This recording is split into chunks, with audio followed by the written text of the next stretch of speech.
What up? Play this song.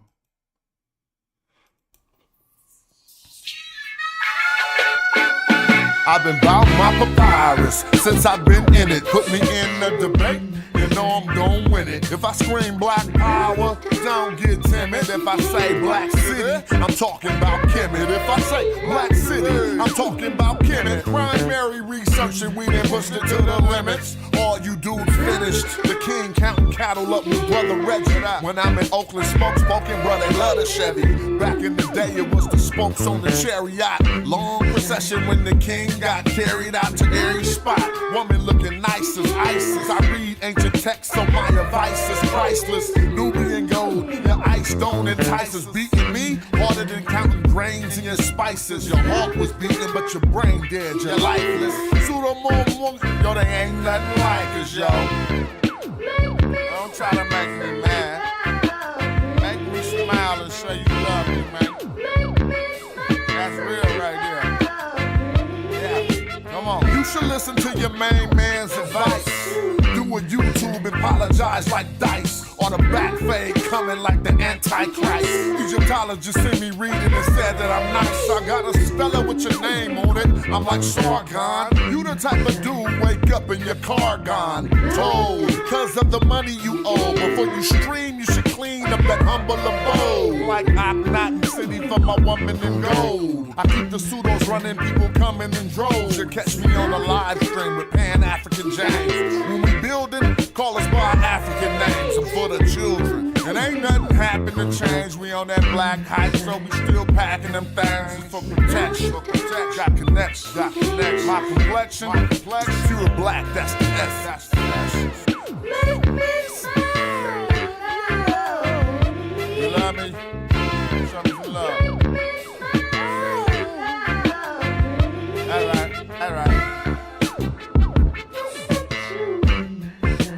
What up?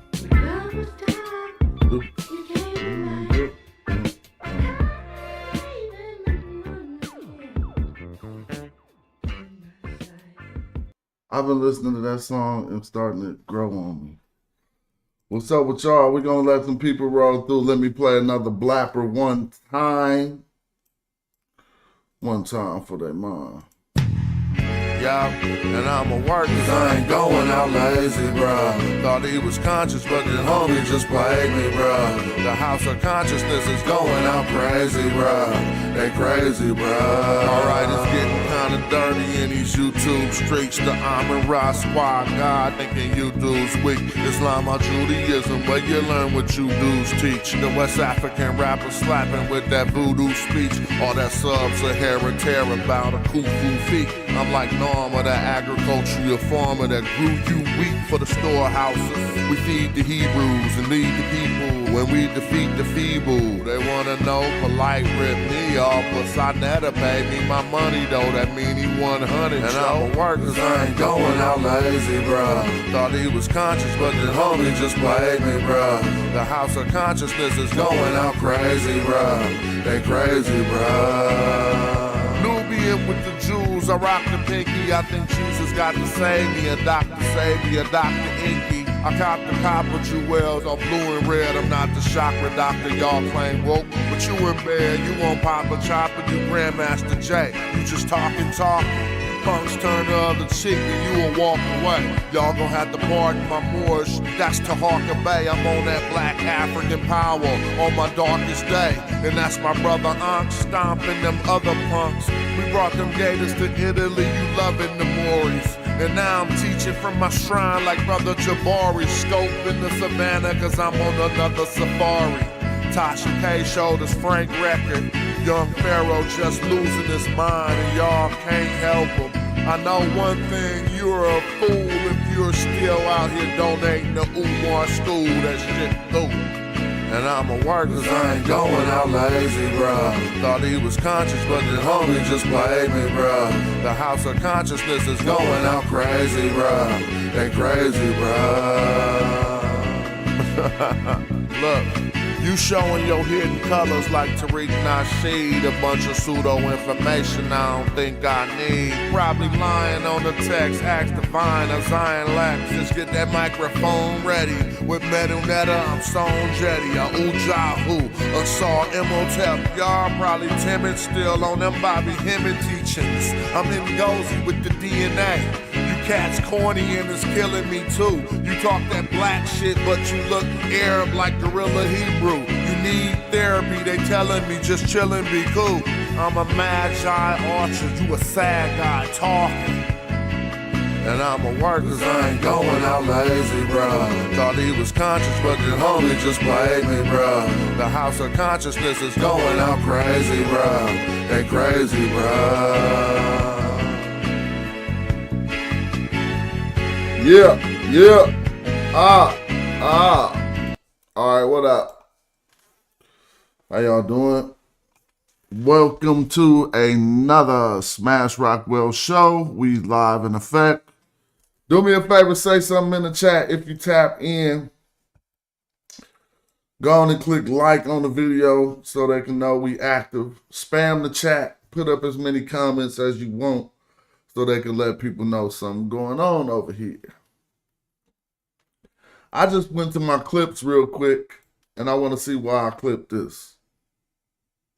And Thymus.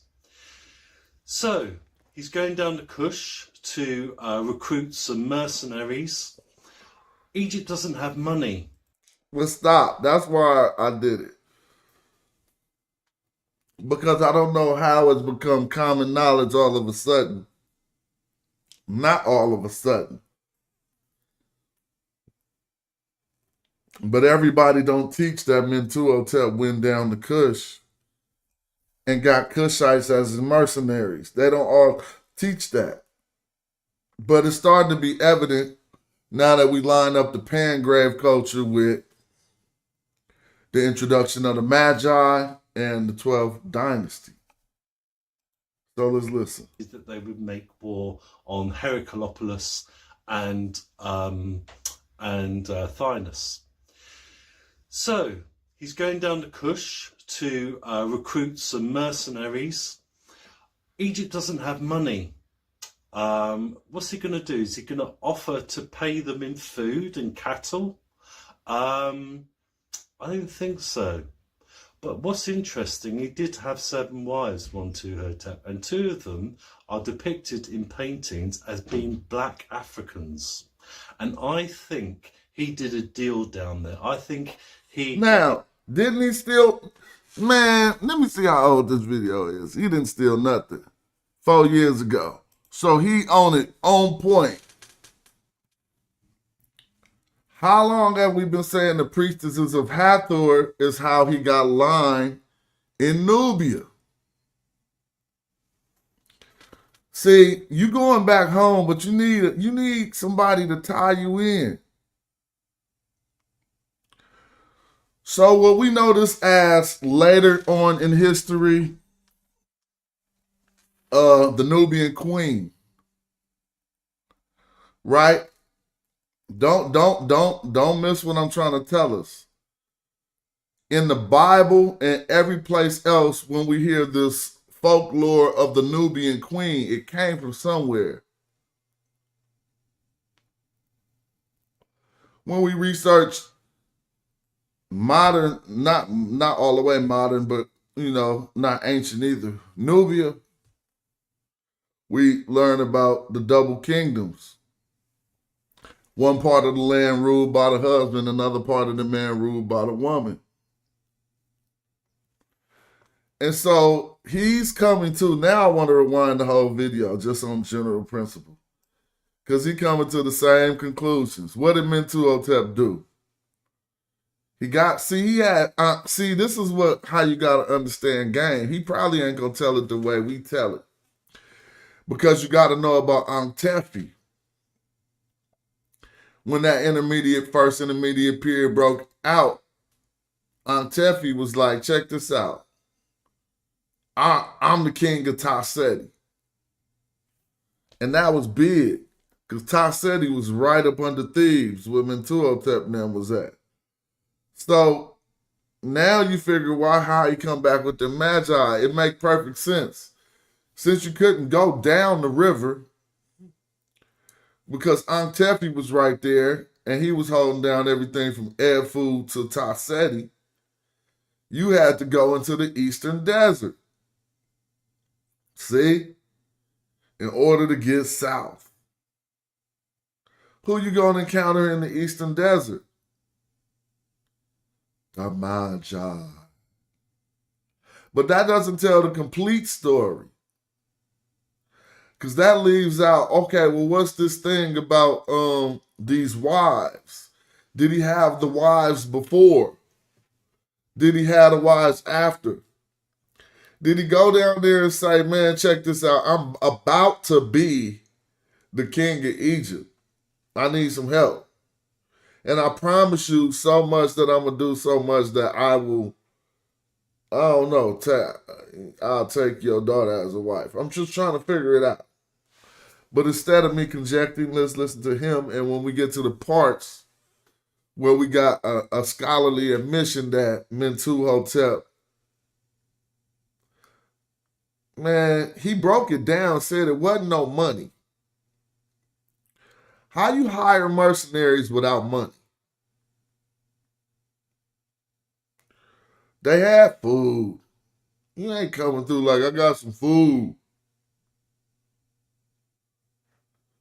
So I want to take this mercenary thing and start to ask the appropriate questions to begin to possibly dispel that theory. See, they hold on to that mercenary thing because they like fighting for money, so it won't tie you into no cause or no purpose. But if you found out they wasn't fighting for money and if they was fighting for a cause or a purpose, it'll make the history of Egypt a bit different. So let's listen to this. Hi, so this is the video of Montuhotep II, also known as Neb-Hepet Ra. He was really the first king of the 11th dynasty and the birth of the Middle Kingdom. So let's have a quick review about the first intermediate period. What's happening in Waset, which is where Montuhotep came from? Well, it's the Intef-Hotep family. So the first guy is Intef the Elder. Then after him comes Montuhotep I, then Intef the second, Intef the third, Intef the first, Intef the second, and Intef the third. Now, the three Intefs had their burials in what we call a Saf Row, so the tombs were next door to each other. And we believe that on top of that natural mound in the cliff, they most probably had mud brick pyramids built on top, solid ones, nothing special. But to them, it represented the creation mound. Now, I'll do a video on creationists because there's so many that the Egyptians had that it needs a separate video.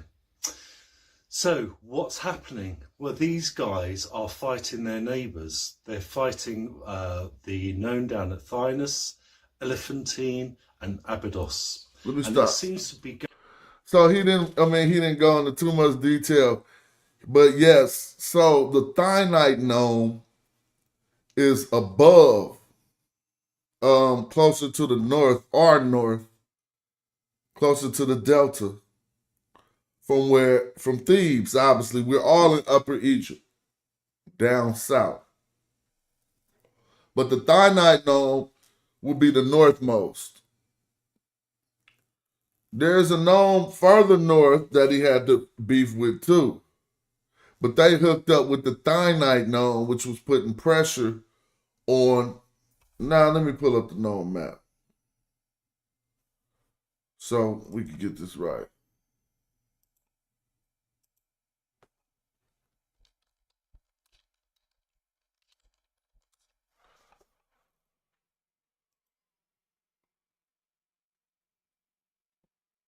And shout out to y'all for showing up. Put up a comment in the chat so we can get it right. Let me know you're here. So if you look at this whole Egypt, the first thing we learn, even when we go into the pre-dynastic times, that wasn't nothing popping up here as far as the unification is concerned. Now watch how we travel down to now and we get deeper into Africa and stuff start happening. So the first place he mentioned was Thinis,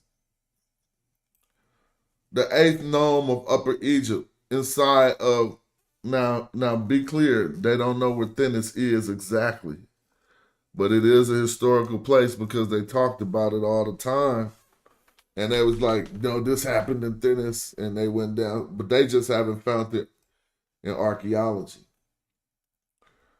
Now, you would have to think about this, how significant this bend right here will also become. But here go Thebes. So this one Montuhotep was from. That's why you see Waset. And right under Thebes, we got Nakin. And Ankh Tefi, who was from down here, this is Tasseti. When the intermediate period popped off, he said, check this out. Everybody from Nakin to Edfu to Kom Ombo, y'all pay taxes to me. And I'll deal with everybody else. Actually, Ankh Tefi was so hard. What we find out is that he ran up on Montuhotep and them fathers. He ran up on the Intefs. And guess what happened? The Intefs got spooked and didn't come out and fight. So you have a situation where brother Ankh Tefi, when the intermediate period, he said, check this out. Everything that we know as the strength of Egypt for real is mines. Right? So when Montuhotep was trapped, he can't go south because Ankh Tefi's sitting right there in the ken. He can't go south along the river. He can't go, what else he can't go? He can't go north because really ain't no help north. Ain't nothing up there, but you know what I'm saying? Nothingers. And the strongest dudes up north right now is in Thinis Abydos right here. So you got to think like a king. Come on, let's play Think Like a King. On my show, we play Think Like a King. So everybody lock in. If you female, you think like a queen, we about to lock in real quick. Now, first thing that came to mind was I don't want to lose none of my men. I don't want to put nobody in no situation where we getting beat up. But we seen our fathers scared to come out and fight Ankh Tefi. When Ankh Tefi came from, let me show you, came from down here and ran up on Thebes. So what would you do, King, sir? What shall we do, your majesty? I'm just saying it in the wrong tongue. Now I should ask that in the Meta Nature, huh?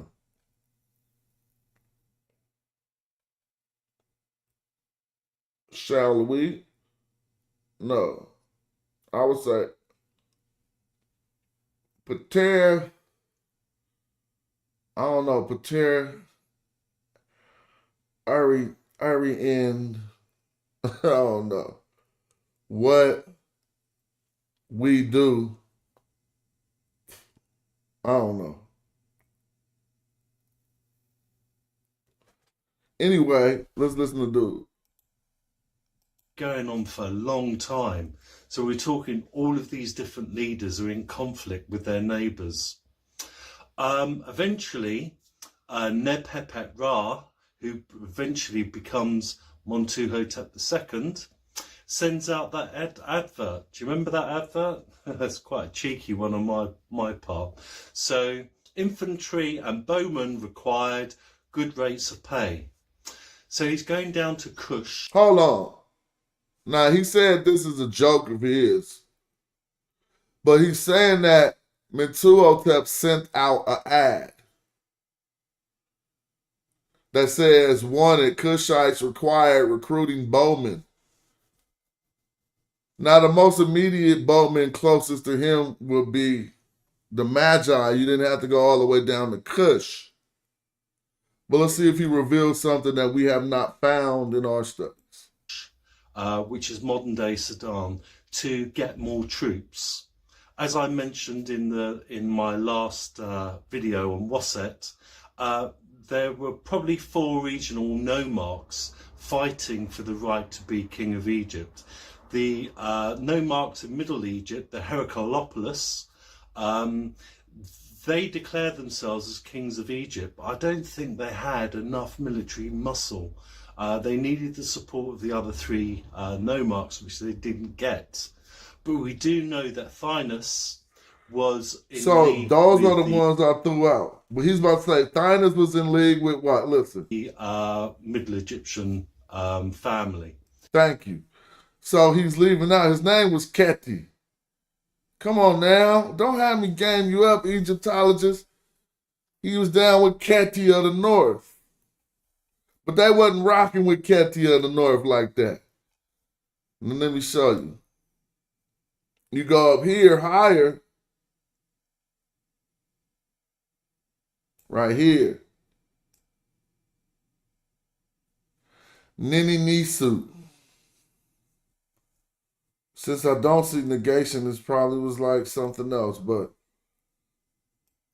we ain't going there. Right now, in this location, was the northern kings who tried to say they was over Egypt. Now, you want to know what's so funny? They still are a part of Upper Egypt, even though it say Lower Egypt right here. What you're going to learn is they're talking about this number 1 right here. See that number 1? That's where Lower Egypt starts. So I guess this is the only space he could graphically put it into. But everything from 22 down to the number 1 at the bottom, right here, is Upper Egypt. So notice this. Even though there was north in the north, now if you read the story, they ain't even had nothing. So what they had to do was hook up with the thinnest, the brothers down here. So what's happening? What's the phenomenon that we notice? What is the pattern that we see developing?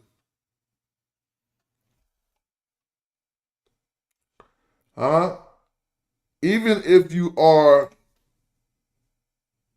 the Heracleopolis or whatever, Heracleopolis, I don't like saying them Greek names. Even if you are from Nininisut, in order to try to take the whole land, you had to come hook up with some Southerners.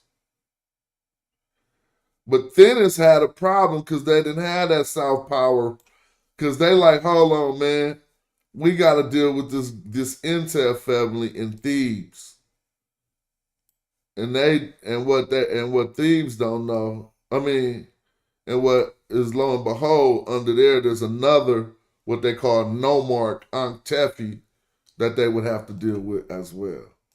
So maybe that's why the Intef and Montuhotep family felt that they needed to go to war. Maybe they disagreed because the so-called king, as Manetho quite rightly said, was not empowered with kingship. He took the throne. And maybe that's why the Intef-Hotep family decided that they would make war on Heracleopolis and Thynos. All right, I just want to look at something real quick. And I know it seems like it's off point. Well, I ain't gonna throw us off like that. But let me just scan the map real quick and take my own look.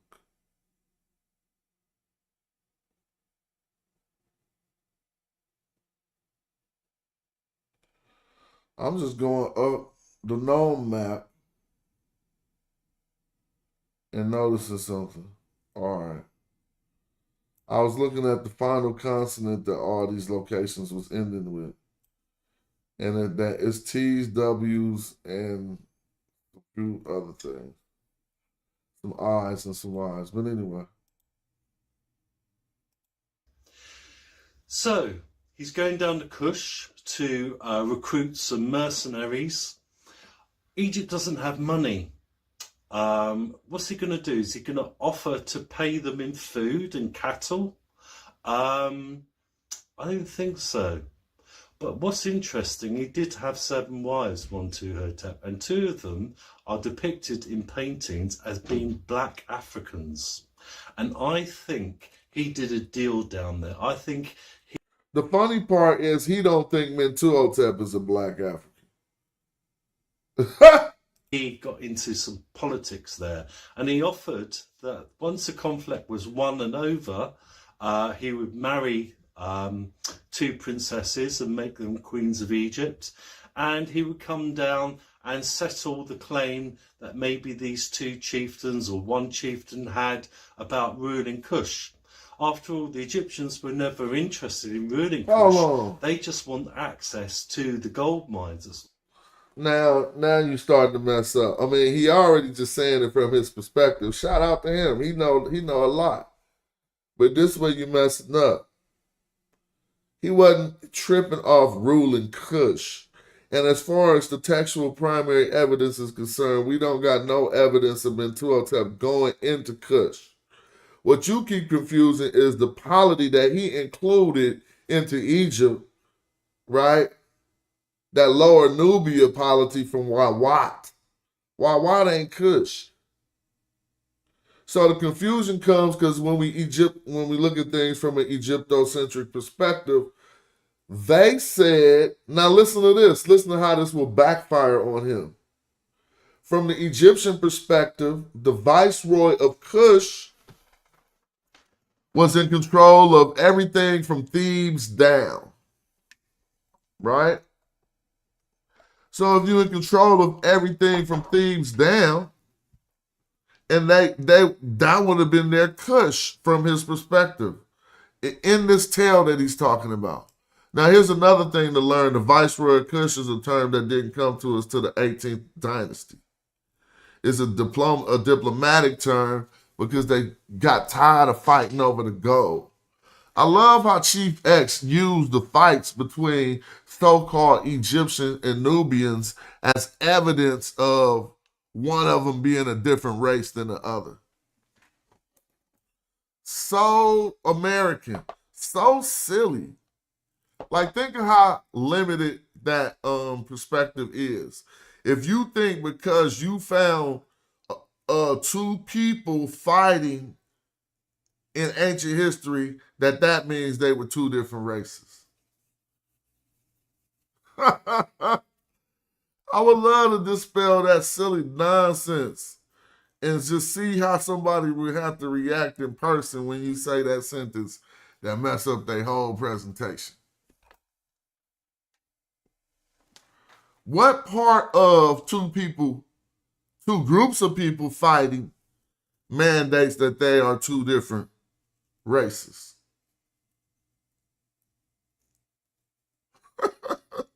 He be like, they banged on them Nubians. And here goes something to let you know. I go deep with this shit. I'm a wordsmith. You probably never, ever use the word bang when referring to a conflict that wasn't black on black. See? See how I fucks with it? Because I really do words. You trying to tell me, unless you was joking in your own mental schemata when you said, ha ha ha ha, look at the cracker banging on the other one. Feel me? Yeah. When you see Crips and Bloods fighting, they're banging. It comes from gang banging, right? You never was in your head like, ooh, Ukraine, Russia banging on Ukraine. You never said that. Because deep down in your subconscious, them terms don't fit that type of conflict. So you like, ooh, they was banging on the Nubians. So I guess the Crips is different race than the Bloods. Because they banging.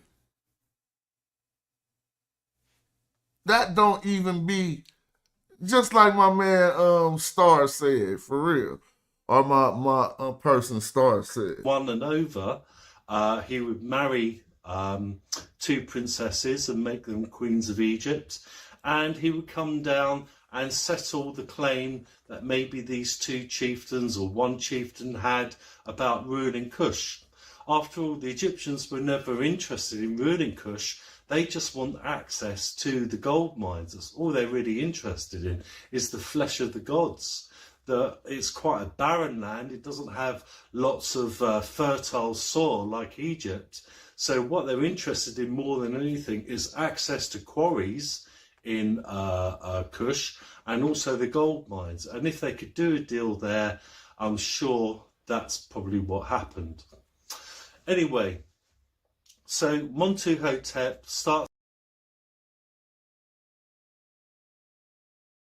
So he don't got that text we got. That one text that Yurik put out. That show you, I don't know if they did the deal or whatever, but we got the text. Shout out to the archers, researchers.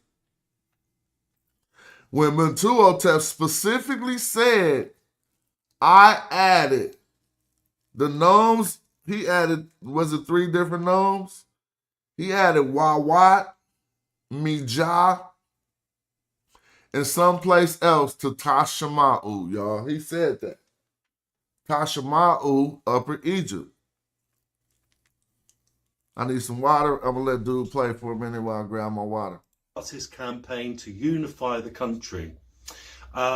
He's got a Horus name. He's got 3 Horus names. But in the 14th year, he takes one last Horus name. So it's almost as if you can follow his success in campaigns that he ups his game a bit. And the Horus name says that he's the unifier of the 2 lands. He's got 2 ladies' titles, but in his 14th year, when he unifies Egypt into one nation again, it's the ladies' titles is the uniter of the 2 lands. He always had a golden Horus, he didn't change that, and his gnomon is really interesting. He had 2 gnomons. Second one says that he's the Lord of the rudder of Ra. Well, the sun god travelled around on the solar bark, and so what he's suggesting is that being the dutiful son of the sun god Ra, he's on the rudder of that solar bark or boat, whichever you prefer to describe it. His gnomon, which is his birth name, his secret name, that only his immediate family would know him by, is Montuhotep, which means Montu is satisfied. Well, once peace had been restored, there were many pleasant years of peace in Egypt. So we're talking about his reign is, well, what he claims his reign starts at 2065 BCE. And he rules Egypt for 51 years.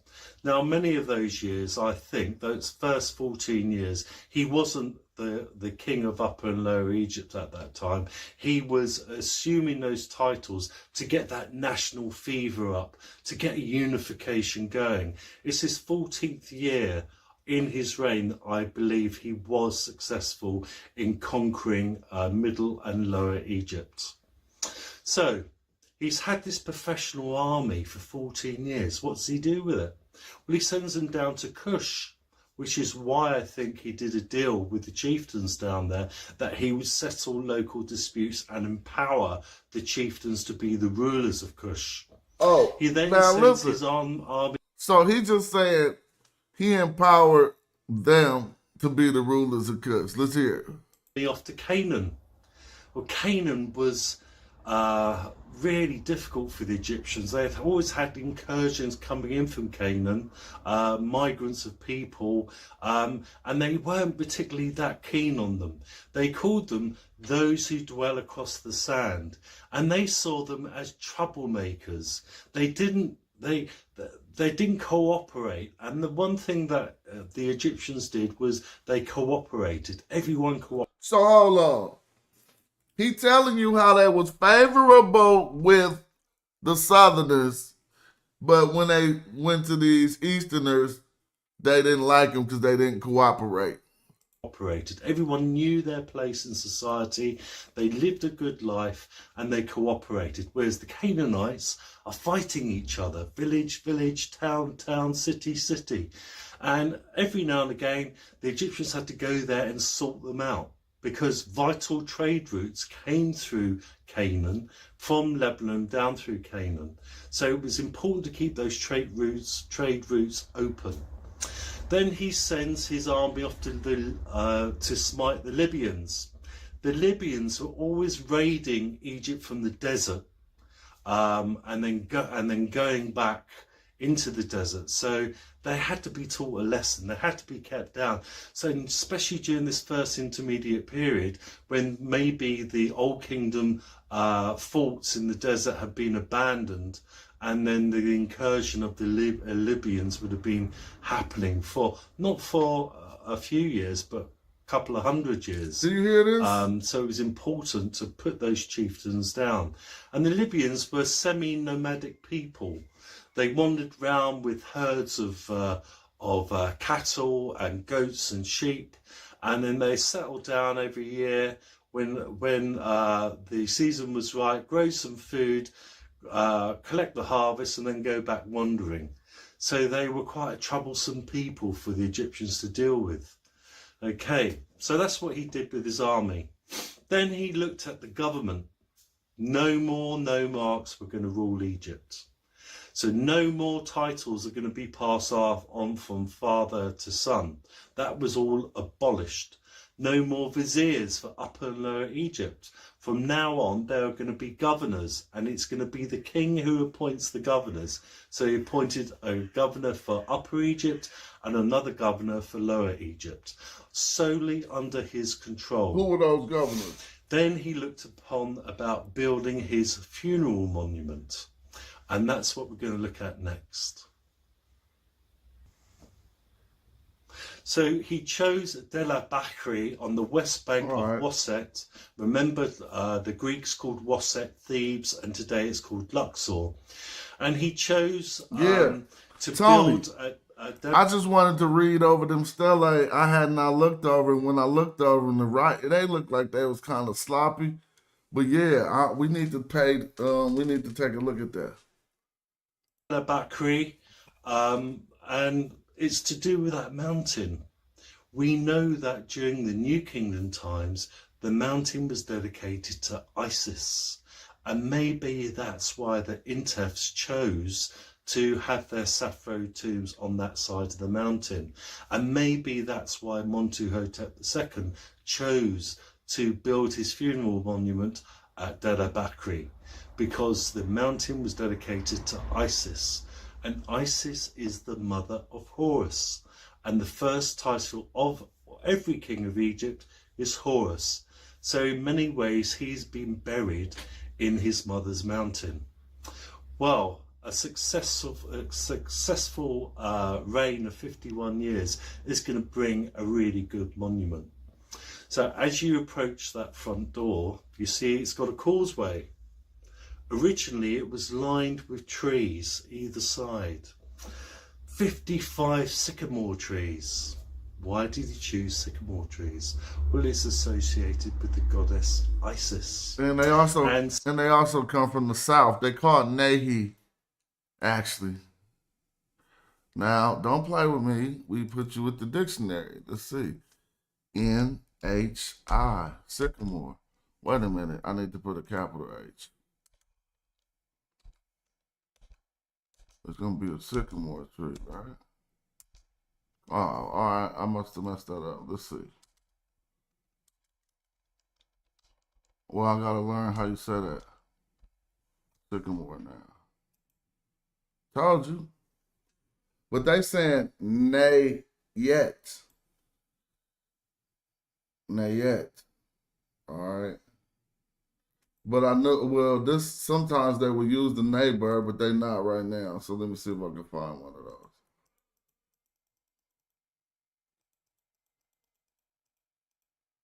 But maybe not. But I did see the word was nay. Yeah, you did. Chris did pull that up. Shout out to Chris. But it wasn't with the neighbor. 6 tanzanite trees, maybe for their flagrant smells of unguents for mummification.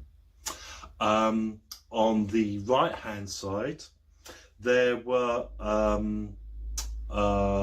statues of the king, seated and standing, wearing the white crown of Upper Egypt. On the south side. On the north side, the king is in standing and seated positions, wearing the red crown of Lower Egypt. So he's got that symmetry, that mark, that balance. So you've got white and red either side, the two lands, the Nebtawi, marked balance.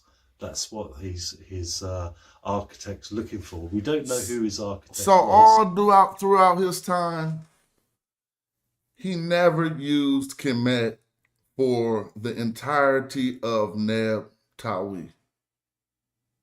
I looked through the textual references. Maybe I missed one, but he never referred to See, this is this thing we get out of Egyptology. If you ask somebody how to say Upper Egypt, they're not going to say Upper Kemet. They're going to switch to a whole different term. Ask them how to say Lower Egypt. They're never going to say Lower Kemet. They're going to translate Tamehu. Right? And so, really, they never knew a concept as we know in our minds with these colonial borders, something called Egypt. Not in this time period. Kemi, none of that. Kemet, nope. It wasn't the entirety of the land. And we got plenty of textual evidence to prove it. So here's the thing. There's no text that say, well, maybe in the later time periods, but during his time period, when the term Kemet comes into our existence or whatever, at least as a toponym, there's no text that equates it to, like I said before, the entirety of the land. And I probably was about to say something else. I just filled that thought up at the end because I was like, what was I about to say? But still, that's facts. But he built these trees and he had these statues commissioned. Look at the statues. They're all big and clumsy. They're probably produced by stonemasons who work in the quarries. You know, these rough and ready guys, the meat and two veg guys. And what you really needed was artists and sculptors. Well, this first intermediate period, there was no central authority. So there's not many highly skilled workmen around to do this type of work. So this work is going to be relearned over the next 2 or 3 generations. That's why the king's got such big feet. And wow, he's got even bigger feet than I have. So that's the reason why the art during this 11th dynasty is so clumsy. Now, right in front of the causeway, Howard Carter was riding in this part of Dela Bakri, and his horse fell into a pit, and his horse was called the Babel Hussein. And when Howard Carter looked, he found that that was a secret tomb belonging to Montuhotep II.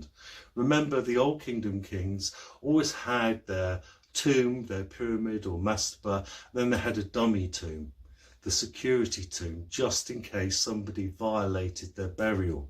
And that's what this Babel Hassan is.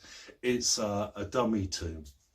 You go down the causeway, so when the king is buried in his monument, he's still expecting people to come and visit, pilgrims and such. So I'm sure he installed a mortuary cult to feed his spirits, and that meant giving them mortuary lands, which would probably be controlled by the governors. The first tier, so we go up a ramp to the first tier. Now, the first tier would have been for those pilgrims to come and ask their favours. And maybe there were originally statues up there, very similar to Zosa, seated statues, so people could go and lay their offerings and ask the favours of the dead king spirit. As you go further in, there's a courtyard for the more important visitors. I'm sure he meant pilgrimage when he said pilgrims, like people coming in a pilgrimage. The wealthier ones. And then at the back of that is the descending passageway going down 150 meters. When you get to the bottom there, you're 45 meters below ground level, and you come into a white alabaster chapel. That would have probably been just for the immediate family. In front of there are two wooden doors, and in behind those wooden doors is the burial chamber of the king, all lined with pink granite. And of course, that's where the king was buried. Now, unfortunately, it was robbed. Of course it was, because there's another intermediate period to come at the end of the 12th dynasty.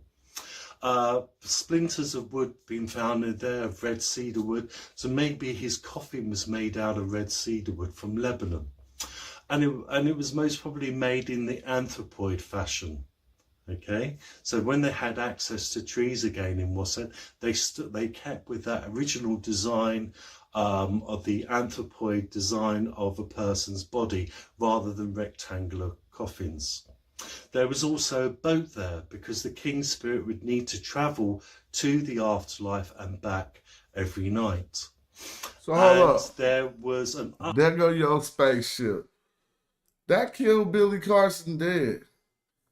If you know, like I said, the only spaceship they had was in the form of a boat, because the primary text let us know that they thought they would be rowing a boat through the cosmos, no spaceships, no astronaut suits.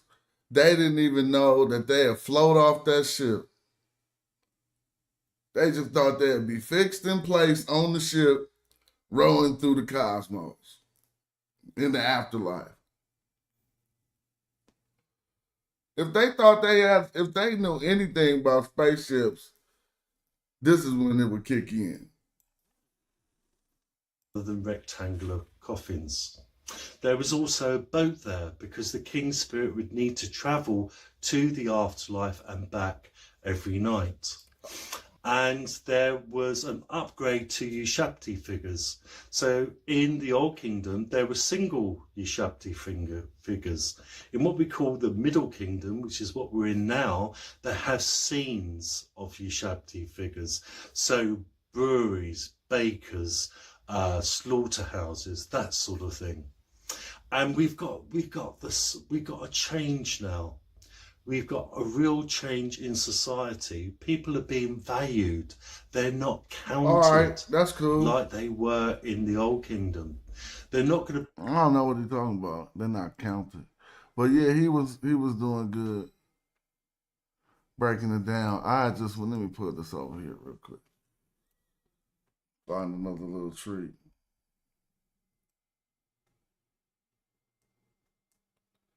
These are just the old scholars talking about stuff. Oh, this clip ain't available. Hold up.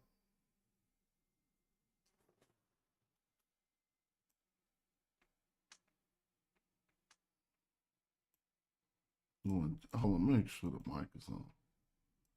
Mic check. All right, yeah. I'll be doing this and the mic be off. All right, hold up. Let me see. I want to play this real quick.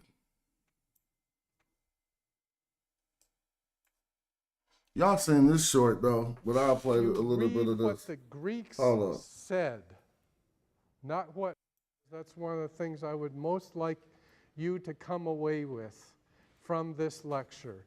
First of all, you cannot study the Egyptians as an archaeologist or as an astronomer or as a philosopher or as an anthropologist.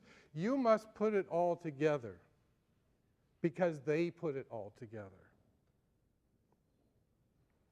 If you read what the Greeks said, not what we think, but if you read what the Greeks said, they said they got everything from Egypt. They got all their knowledge from Egypt. Pythagoras spent 15 years in Egypt, and what did he have to do? He probably had to spend 5 years convincing them that he was worthy to get the knowledge that they had. Remember, knowledge was power. Knowledge was sacred. Knowledge was something you just didn't publish in the newspapers. Knowledge was guarded very closely because it was of tremendous value. You wouldn't give it to anybody.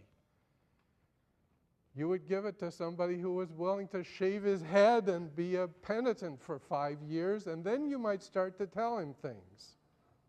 Okay? And the Greeks did this. Pythagoras did this. Other Greeks did this. And they said that they got all their knowledge from the Egyptians. Now, when did we come up with the idea that the Greeks created everything from scratch? Well, believe it or not, it happened in the 18th and 19th century. And it's an unfortunate fact of life that Romanticism, which has many great things about it, also has a dark side, which has to do with racism. And in the 18th and 19th century, it was decided that it was just not appropriate for all this knowledge to come from an African country.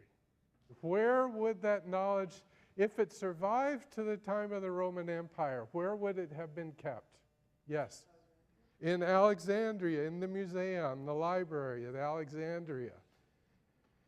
And what happened to the library? It was burned in a war. Okay? And at that point, what happened to those books that were burned? If they were written in living languages, there was a scholar someplace who had memorized the book and could just write it down again. But if it was in a dead language, like ancient Egyptian hieroglyphics, end of story. Can't be reconstructed.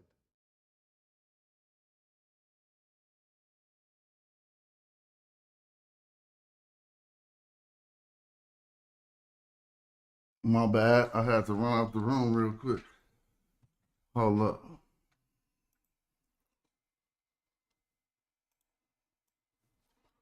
Keep it popping. We're just looking at a few things people said.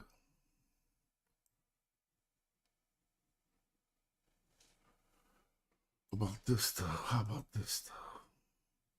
Hair style of jewelry, the use of... Hold up. These are some of the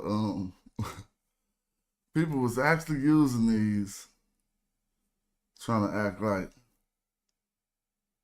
this was Egyptian. Crazy. Dating of these portraits by looking at things like the style of hair and the style of jewelry can be used as a dating criteria for these portraits. And that's because everything goes through fashion, and that was certainly true of Roman hairstyles and beard styles. So scholars who've been looking at these portraits have been looking and comparing them with statues and other representations and archaeological finds, datable archaeological finds. And these days we can date these portraits to within 15 years perhaps of their date of creation by looking at things, all these things. So it's possible by looking at whether the person has a beard, we can say, with etc., that there was a fashion for beards coming in with Hadrian, etc. And we can follow certainly the different hairstyles of men and women to have the conclusion that these objects begin in the time of the Roman Emperor Tiberius.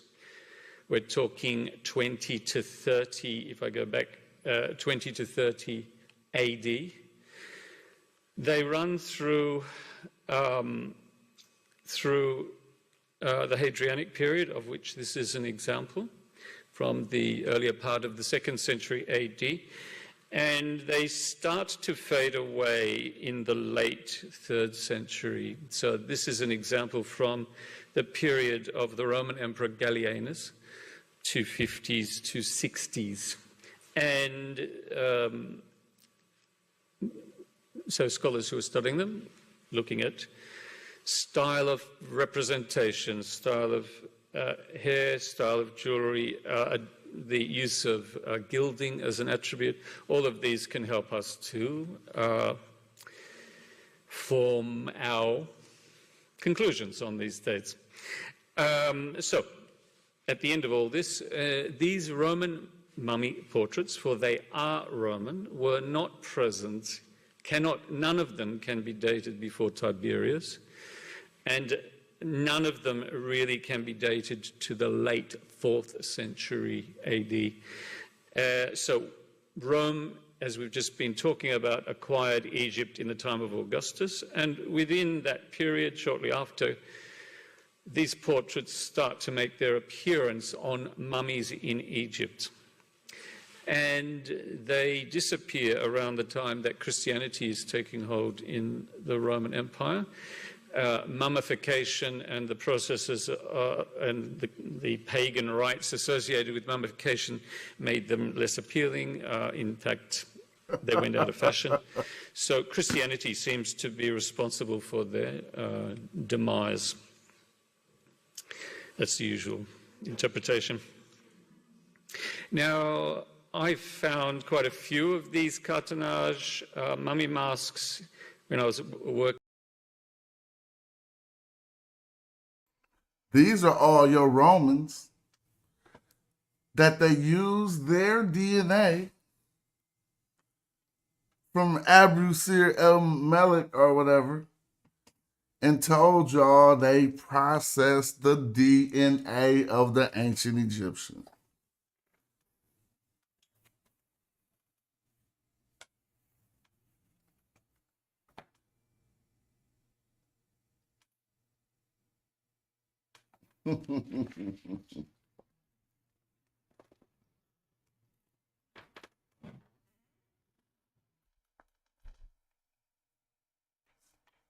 That's a shame.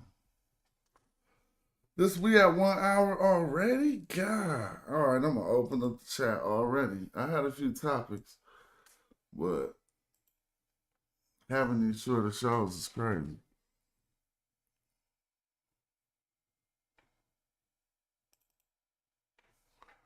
Let me see.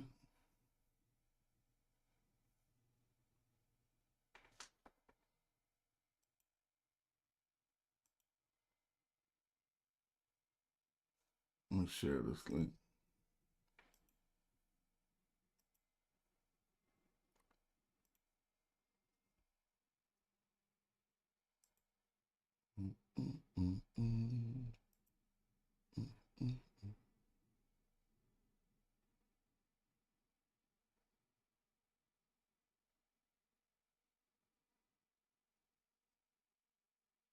I'm trying to find the thing to share the link. Oh boy, here we go. Hit that link. Hey, y'all don't gotta go on and let Moneybag Hater go on and let Moneybag Hater do his thing. Somebody said keep teaching and don't do the Zoom. All right, we can keep teaching.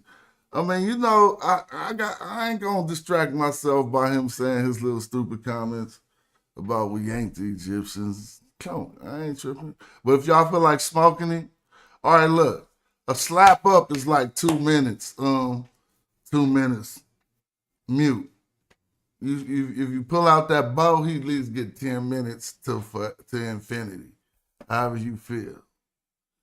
All right, but y'all, in all good spirits, feel free to hit the link and let's get us a good build going. I do got some more videos to share with y'all just for the fun of it, so y'all can see some of this stuff.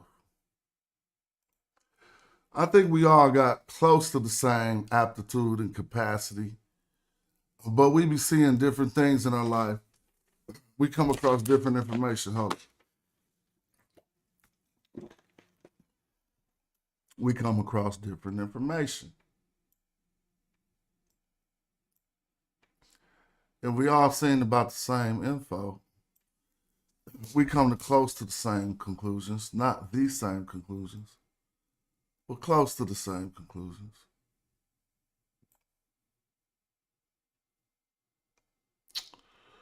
I guess they started hating on him. Let me see. I'll play this. This is something different. But also quite problematic is that This is about how they be trying to separate the Nubians and act like they're somebody else. But also quite problematic is that our perspectives that we've inherited of Nubia are heavily Egyptocentric. They were created by people who had ulterior motives in wanting to make Egypt sort of not African. But in that way, if we separate Egypt from Africa, we're losing a huge part of the story, because we can see that these regions were really interconnected. And so instead of dividing, which is what this culture historical system does, we need to find ways that these cultures were actually interconnected. And that is what makes it more complex and more challenging. So to illustrate this idea of interconnections, I want to show you a series of maps that sort of schematically lays out where my brain is going with all of this stuff. So we'll start with the big division, which is Egypt and Nubia. Of course, bearing in mind that these terms are anachronistic, but that's another lecture for another time. Please keep bearing in mind, even though he's using the terms, that they're anachronistic. But these two things are very often presented as if they're distinct cultural entities that don't mix, like oil and water. Egypt, we know from ancient texts and also from Egyptian ideologies that Egypt is the Nile Valley from the Mediterranean coast to the First Cataract, and then everything south of the First Cataract is Nubia. And we know that the First Cataract was perceived as this sort of frontier where Egypt ended. It's where the nome counting system started, moving north. So there was always this sort of divide. But in reality, if we look at the archaeological evidence, we can see that there is really a lot of overlap between Egypt and Nubia, because Nubians, we know, were always in Egypt. There are Nubian burials and cemeteries going way back into the pre-dynastic period. We also know that Nubians were involved in the military, they were involved in mining and trade, they were working as temple staff for Egyptians, they were doing all sorts of things in Egypt. They were probably living there for centuries. Conversely, we know that Egyptians were always in Nubia. There were royal expeditions during the Old Kingdom into Nubia. There were fortresses in the Middle Kingdom. There was a New Kingdom colonization. So really, the division between Egypt and Nubia is purely ideological. This First Cataract was never really a frontier. And we can even see this reinforced when we look at the Egyptian words for various regions. They have this term Tarseti, which we've heard from previous lectures as well, which was used as a generic term for the land south of the First Cataract, but it was also the name of the first Upper Egyptian nome. So already the Egyptian... So hold on, James. You know how long cats made us What you mean it's the first known? What you mean? Tarsetti the first known? You don't remember? Yeah. Golly, we came a long way in these studies, bro. How you doing today? Everything is great, bro.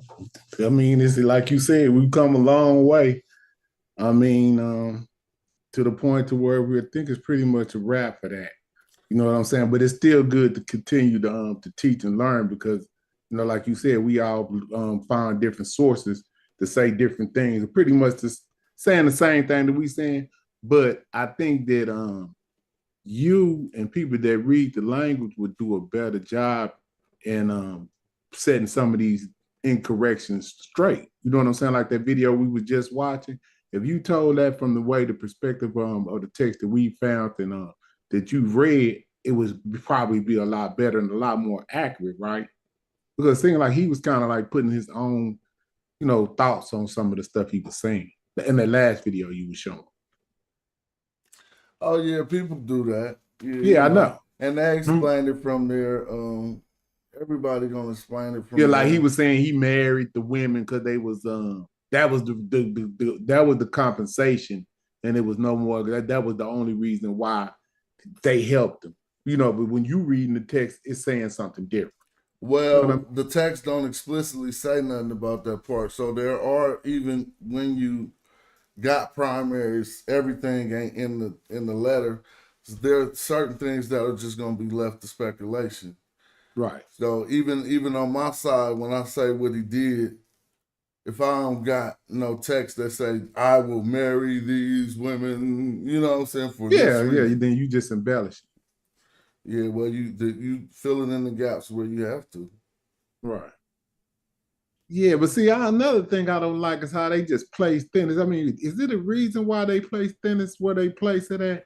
Do they kind of know it's in that dome? Yeah. Or like, why do they place it there without even having really? Because they know it's close to Abydos. So it could be south of Abydos or north of Abydos, is what you're saying. They know it's somewhat north of Abydos. Okay. Yeah, what I'm trying to figure out, because I'm trying to figure out how they keep just putting that right there.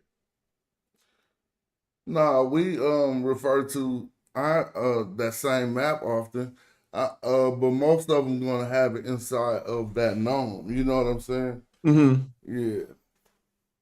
Yeah, I was just trying to figure out why do they place it there if they had some type of indication, because they say they don't know. But I guess if you're saying they have an indication that it's north of Thebes, then that's sufficient enough. So it's like, you know your keys is in the room, this one room in the house, but you don't know. You don't know. You put it like that. Yeah, but this is good. This is a good video. We watched this before, right? This is a very good video. He break it down. He wanted to Aaron the Soldier. Hold on, Smashing. Before you play this, it was something you were saying about using the language that would eliminate some of the problems as far as like location, as far as upper Kemet. Remember, you was using the words Egypt, but you were saying they was using the words Tamari, and they never used these terms. And they never had nothing that actually says if Egypt is Kemet, there's no upper Kemet or lower Kemet in the Medu Neter. Now we take terms Tamehu and Tashemahu, and we equate that to upper and lower Egypt. But from their perspective, all they ever said was Tamehu and Tashemahu. You feel what I'm saying? Yeah, okay, now right. That's why I'm kind of a little bit fuzzy yet. So what is Tamehu and Tashemahu on a map? What do they represent as far as territory? Like, okay, we're looking at this map right here. What were their conceptualization of the territory at the time we talking about? Was it all the way up to the Delta, or was it somewhere else? Tamehu would be above Memphis. Okay, and that's it. Because sometimes I'll see they'll have like a color coding, and they'll have that shit midway to Thebes. You know what I'm saying? And you remember, even on the known map, you had said, man, why they put the name right there? Because that'll make you think that it's up under Memphis, right? Well, you got to look at the number coding on the map. Mm-hmm. Then that show you. You feel me? Right. Yeah, but I'm just talking about the way they keep putting it, like even on the known map, they'll put that name up under that and they kind of throw you off. It seems like they do that on purpose to me.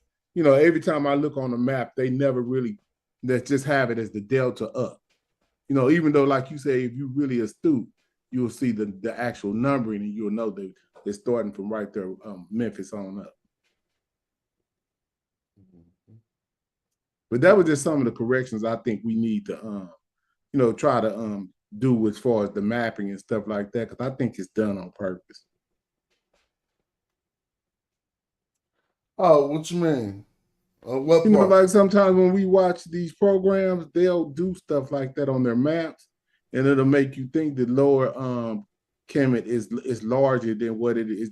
It's really just the delta, like you know what I'm saying. You keep pointing out, but they'll have it to where you actually think. See, like right there, they'll have you thinking that it's down right there to Well, Bayonne. that's kind of it depends on what level. Yeah, if you don't want to address the legend of the map, that clearly like let us know that this is the start of it. So you gotta say they just had to do this because of space. I mean, you ain't gotta say that, but you probably come to that conclusion. Yeah. Because look at all the stuff on the map. They could have moved the name of these gnomes way down here and put Lower Egypt up here, or maybe in this space over here. Yeah, that's what I'm saying. It made Wadi Natron a little smaller. Yeah. And Now just put that right over there. That's fair. But I don't think this is no conspiracy to make Lower Egypt. Yeah, I'm just saying like, I've seen other maps that do the same thing. That's why I get the conspiracy from. Because I act not just this map. I've seen several maps that kind of elude you if you really don't know that it's past the Memphis. So I'm just saying when you're doing it, like if I showed you, I can show you several maps where they do this. So I'm just thinking something with that. I don't know. Even though time periods change, Lower Egypt never shifts position, does it? Even though, okay, just say the Hyksos took over down to the 17th known. That's still, they just took over half of Upper Kemet, right? You see what I'm saying? Because lower Kemet always stays right there in Memphis. But if you see on they'll be showing the territory of say the Hyksos went down to the 16th to 17th known, and that'll have you thinking that that's all of Lower Kemet. But really, you want to show some examples of what you're talking about? Yeah, I can. Give me a second. I'll show you. No, it ain't that serious. I just was thinking. Yeah. Most instances, I never been misled like that, but I see. I know when you don't get misled, but I see it on the map, and that's how I know that they kind of like, are they making this mistake on purpose or what are they doing? So I don't know, but it's no big deal. I just think like when we start to try to render some of this stuff, like if we did the thing on Montu or something like that, I think it would be a lot of corrections that other people would probably miss. You know what I'm saying? Mm-hmm. I think that's something we definitely need to tackle as a collective. You know what I'm saying? I think that would be a good fun project. I'm just picking this glyph over here on Crocodilopolis or whatever. In the Fion, but we came across it in the story the other day. You don't see it right here. Yeah. I'm trying to highlight it, but it's hard to. Sadet. Yeah. Shadet. What is that? Shadet. That don't look like no crocodile to me. Well, it don't really, but if you wanted to, it could start to look like one. Yeah, you know what I mean? They didn't necessarily say that. It don't have a crocodile determinative. That's a Greek word, crocodilopolis. So word. I don't know if Shadet, but I could look it up. It might be a crocodile. So sometimes the Greek don't go back to the Middle Nature. You feel me? Mm-hmm. Yeah, I was looking at some old Kingdom texts and got lost. It was not even, that's wild. But it looked so simple, but like I couldn't find. Have you ever looked off in anywhere and seen that You know that chisel thing that's No, for Norma check at it the out. bottom? Shadet is a watering hole. So see that now it says Shadet Crocodilopolis. Well, so this ain't a crocodile, probably. That's something else. I mean, if we looked up What is a fish? I don't know. F30 probably is, but I think Shadet just meant a water hole because it's in the Fayum. Mm-hmm. Now I'll look up F30 while you talking. Go ahead. What you were saying? I don't know. I got distracted looking at that glyph. I was saying maybe it looked like a fish. I was wondering what it was. But now what I was asking you about is that little chisel thing to be up under the catfish and Norma. When I looked on the garden sign list, I was looking for it because I was looking at some old Kingdom text. I couldn't find it on this list right here. Or maybe I'm looking on the wrong one. Where did you look at? I looked on the garden sign list. It was Maybe, but it didn't look like this one, the one you got. Well, it looked like this right it's here. an animal. What do they say? They say it's a water skin. So it might be the skin. Oh, it might be the skin. I guess crocodiles? No, they don't shed, do they, bro? It say a belly over there to the right. You see that? It's a determinative for shedded belly. That's a determinative, but when we want to see what it is, we look at these categories. Yeah, okay. That column. Water skin. What is a water skin? That's interesting.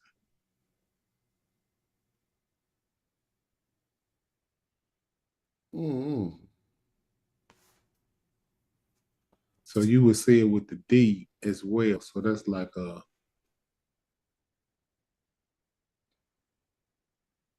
So how would you say that? Said? When you see that S, it represents SH. And then you inject the E so that you can pronounce it. Dang. You said inject seed?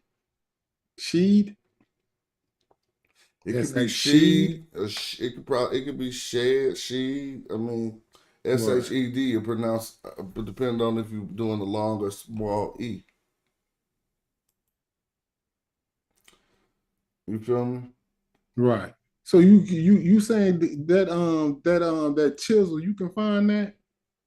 Because I'm telling you, I look for what chisel? 30 to be up on the norm on that catfish, right? Yeah, you gotta I couldn't find this, man. So I'm telling you, I looked for about 30 damn minutes. No, I was like, what the hell? So look, I'm gonna find. I mean, yeah, you can find it. It's MR, right? But in the sign list, you're probably gonna look under. They probably got it under stone tools and stuff, right? And so if you was just looking on this wiki, that's probably why you didn't find it. No, I was looking actually on the garden sign list. I wasn't even on this joint. Yeah. This wiki, huh? So yeah, but I didn't jump on this. They might got it. It got the sign list, but sometimes they don't be having all the signs inside of this first page. So you might have to go inside of the second page. And there was another name. So now you said the Narmer Mace? Yeah. Nah, the chisel thing, that you know what I'm saying? It's up under the catfish. I know what you're talking about. I could not find it for nothing. I was like, it kind of looked like that thing to the side right there. So that's probably what it is. Yeah, that's what it looked like, but it was standing straight up. So let me see something. That's probably it. Just an old kingdom form that you're looking at. Okay, because I'm telling you, I was like, man, they don't got the normal chisel on here. Now this is the second closest thing on this list right here. I'm looking at, but I'm saying that ain't that. Let's see if you can see it. And then I was trying to figure out what's I think his name, I forget what his name, Shimmercat or whatever. I was looking how to spell his name. It was crazy. I knew you need to pull that up, Smash. I know you probably could figure it out. It's some glyphs I know you will love. What's his name? Let me go look in the Discord real quick. K-H-E-T? Shimmercat. Yeah, it got a T on the end. So first, yeah, that right there, the the yellow thing right there. That's the So reading. this is so funny. All right, I want you to think about what you was just asking me, and then Yo, we got the same joint. now you just peaked it, huh? That's what I was saying, though. That's what I was. That's the name I was trying to figure out, but I couldn't. So what do you pronounce when you see it in armor? I didn't even think about that. I was on them hunt for the Myrrh. Myrrh. So it's but okay, now what is that at the bottom? Cat. That's a cat. So where is that? That's the glyph I'm looking for. I think I had found them two. I was looking for the cat right there. I couldn't find it. How did you look for it? I was looking for something that looked similar to that. Oh, you looked for it in the sign list. If you come to the dictionary, if you know, sound out cat to transliteration is an X and a T. I'm gonna put it right here, and you're gonna see it in a minute. Holy smoke! It's a stick. I probably should put a capital X. I'm gonna put a capital X because it's 100 if it's X and a T. Remember, X make there go right there. See where? Surely is. That's crazy. Yeah, so what do you get when you see Myrrh? What do I get? You talking about? I get the what does cat? I don't want to ask too much at once. So, what does cat mean? This cat. Where is that? So let me take you to a use of it. It says Hati. Hold on, do it mean the measure? Because I looked it up. It says something about measure or something like that, right? This says Hayim Ket, and it means to be born. Now peep gang when I keep going through the cats. This is a different use of it, but I don't want to throw us off. This cat, Natir, is a holy enclosure. Right. The sanctuary. So right now they got a thought, but that says Sakir cat is a thought. Now, really, what? Here you go. This is gonna let you think better. Hairy cat. So we know hurry is like the top, right? I don't know why they say underside. And cat right now is basically meaning the belly. Remember they said a birth, they said to be born, but this say the abdomen. But we should eventually see this saying belly. But I don't want us to mess that up because we'll see it. No, it said stomach right there. I seen stomach right there. So cat, they say in stomach and belly. But and we know is just a preposition. So that's like firstborn, you can get it out of that, the center of the torso, weapon in cat. So we know that use of cat, but let's keep going because we don't think he's saying Samir cat. But we also got to understand that the cat is where your thoughts came from to the ancient Egyptian. So let's think about it. You know how I don't know, but I got the type of conscious that when I'm doing something wrong, I would get this gut feeling. You know what I'm saying? Yeah, that turn. Yeah, that turn, that gut wrench. You feel me? And that's how I learned to know naturally whether what I was doing was right or not. Like, I mean, if you didn't know, like you was like, oh, if I was like, I'm a fire on this food and my gut don't wrench, then I know I'm supposed to really fire on it. You know what I'm saying?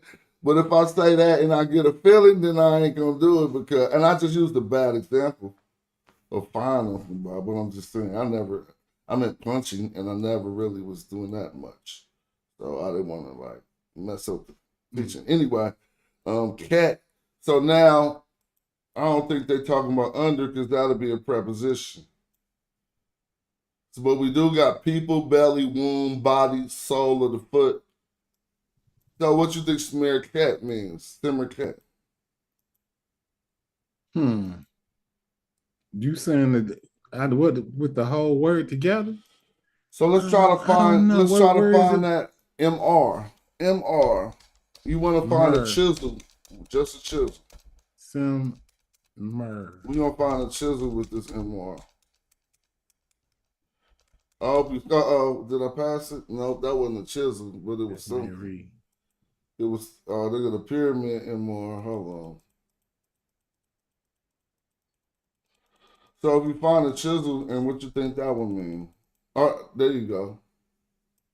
Okay. So here go a chisel, right? I mean, this is the mer that we be calling a chisel in the what you call it. Now watch how, for some reason, all of these things, as you see, ain't gonna be cool. But let's see if they are, or if I'm wrong. Mer, Sick pain pain. or ailment. Mer, sorely. Mer, sick, ill, diseased. Mer, pain. Mer, sick. Let's keep going. But these the ones with the chisel. Sick. Now, to be displeased with is mer, hurry, in. Mer, something is painful. Right? Right. Now, to have compassion or to be sorry for, mer, incept is a painful action. I don't see none of the mers with now here go a mer, but this got this behind it. Got the So pyramid determined. it changed the word category. Right? So you don't think Narmer was saying that about itself. Now look, bad, nasty, evil, wrongdoing. It still got this mer. Narmer wasn't saying he was bad or not. Now let's not be confused because it just switched to an ob right here. One of the same things we'll see in Abju, but just don't let that confuse you. It did switch up. Because this is gonna be probably like an real old use. Like we looking at old kingdom names right now. Right. So if I look this up, how I just found it mer, but if I want to go pull up the actual glyph, it's gonna say AB. But that's so just it looked like the mers with that little bird right there seem mean something sick. Like I saw in Carl was saying if you put a foot behind it, it renders something new. But whenever you got this little bird right here, it's always negative, bad. It's not a good thing when you got that bird. Whenever that bird is the determinative, not the great sparrow, but the other sparrow that got his back is at a different angle, it's always something negative. Yeah, but we seen it, so let me go back. Where was we at? So now, what you think this S represents? I don't know what it represents. I just know the sound. If we open the grammar book back up, it's what's called a causative S. Let me see if the book's still open.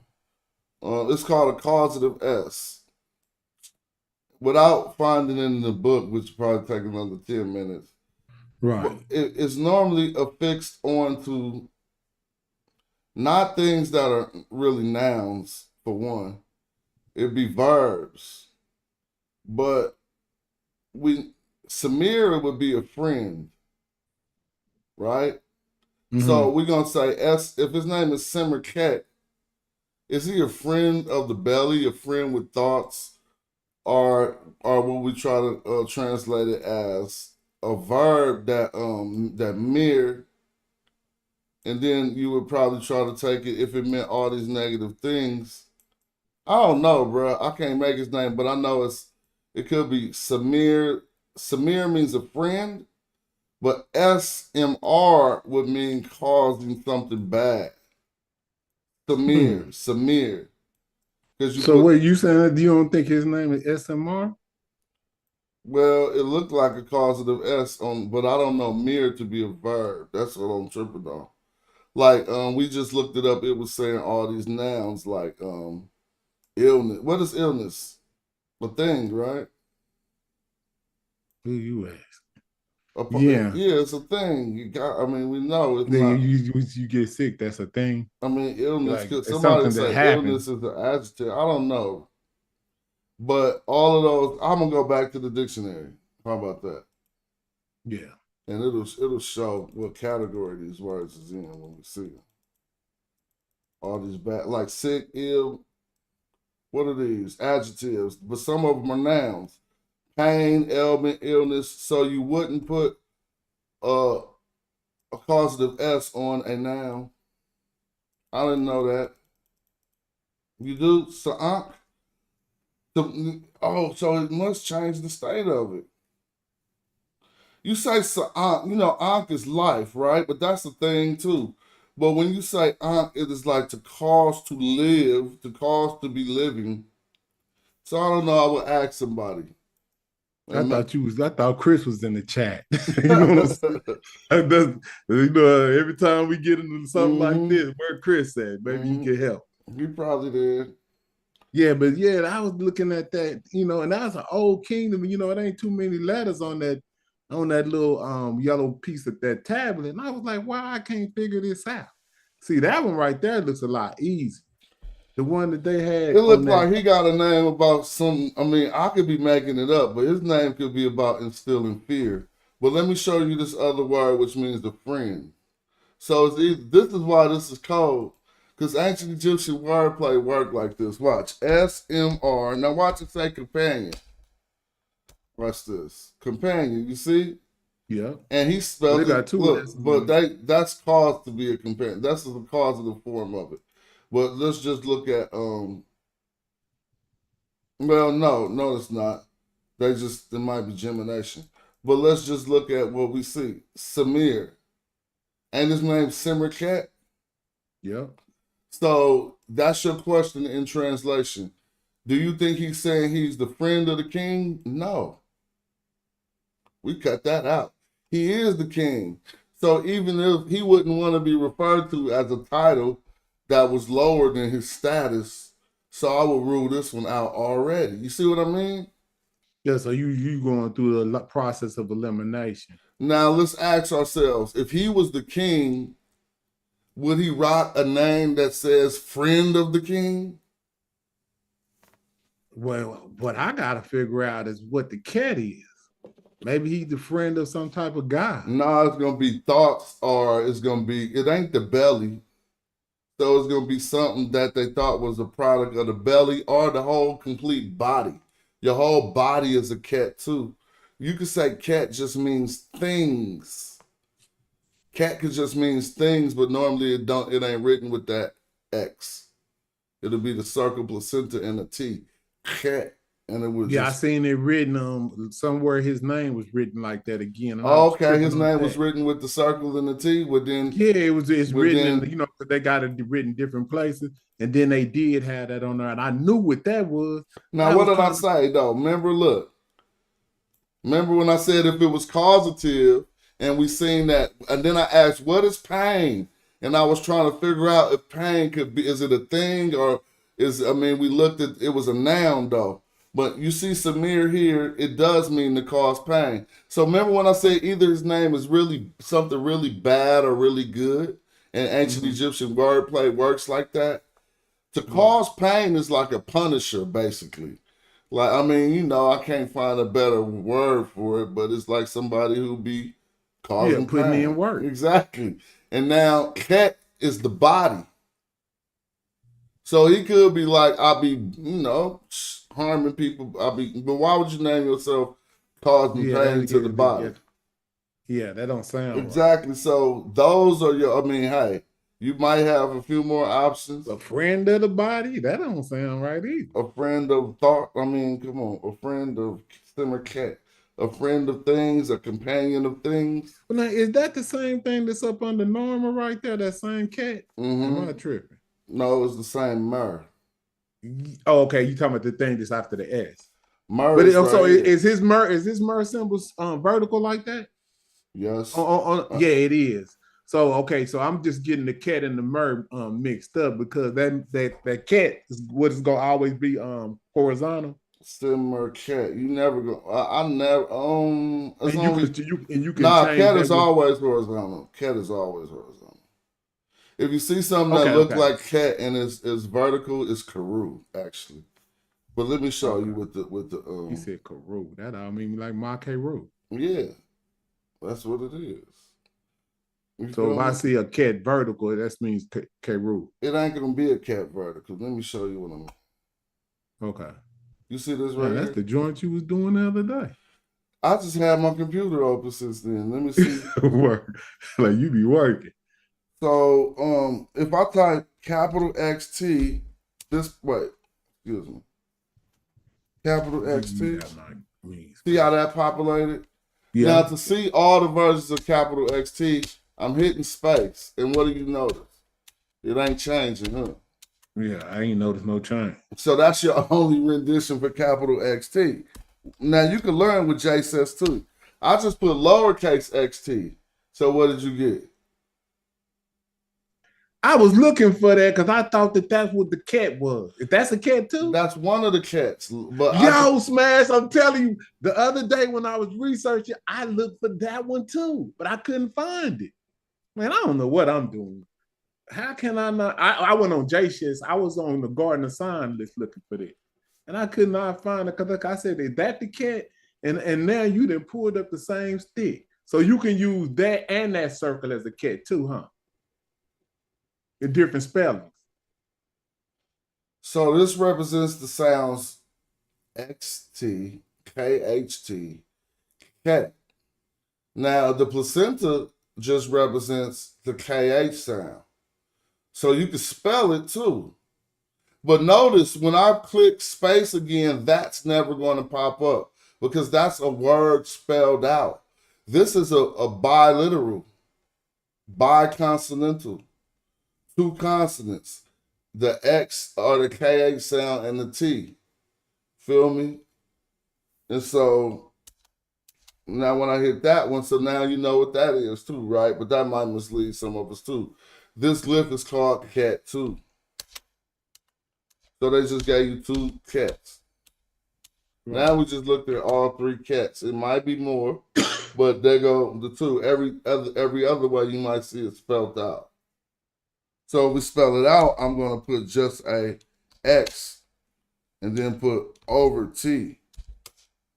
Cat. Now if you see, if I put XT after it, you go, normally they'll go like this. They'll go XT and then they'll go over X, that's over a T. Oops, I messed up.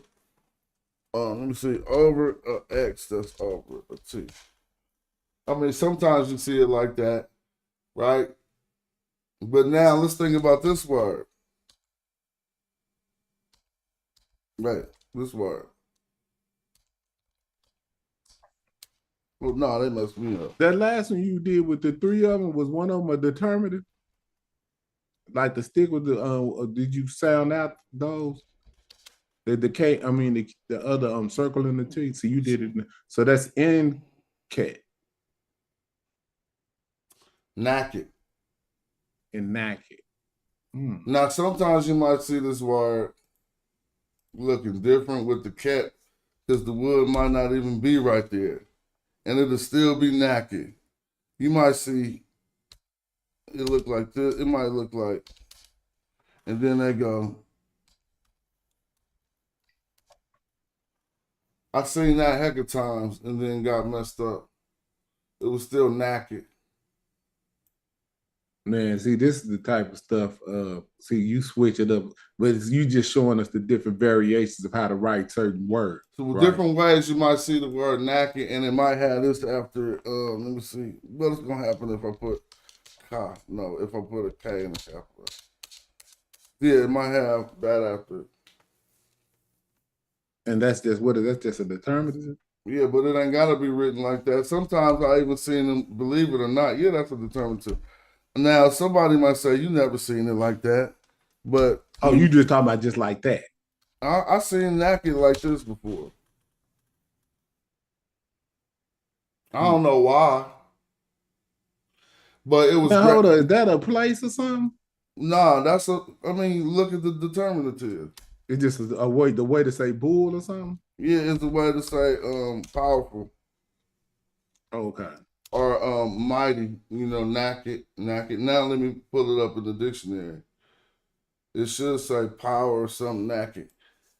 NXT. See, strong, victorious. So notice, it don't gotta have the bull all the time. it's gonna have something that lets you indicate it. But here it is with the bull. So now you see you could just have the bull in the arm, and that's ka naked though. I want to just show you naked with just the bull. Now you see different ways that it's written. Well, here's something.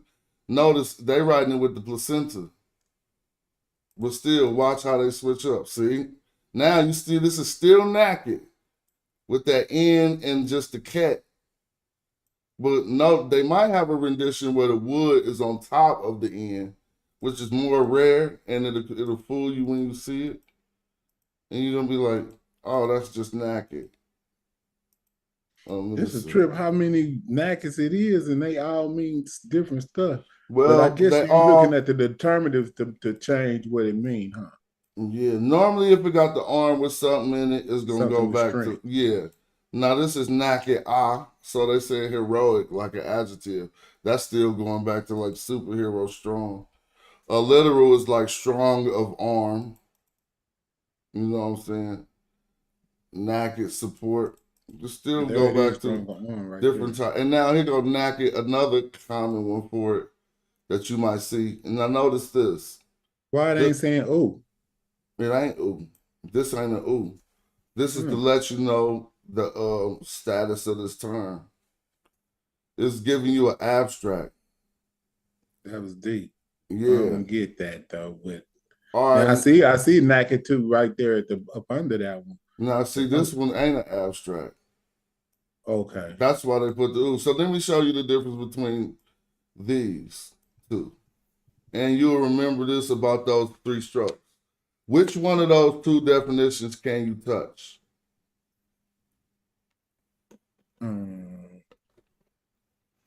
The first one, the top. Well, no, you can't touch neither one of them.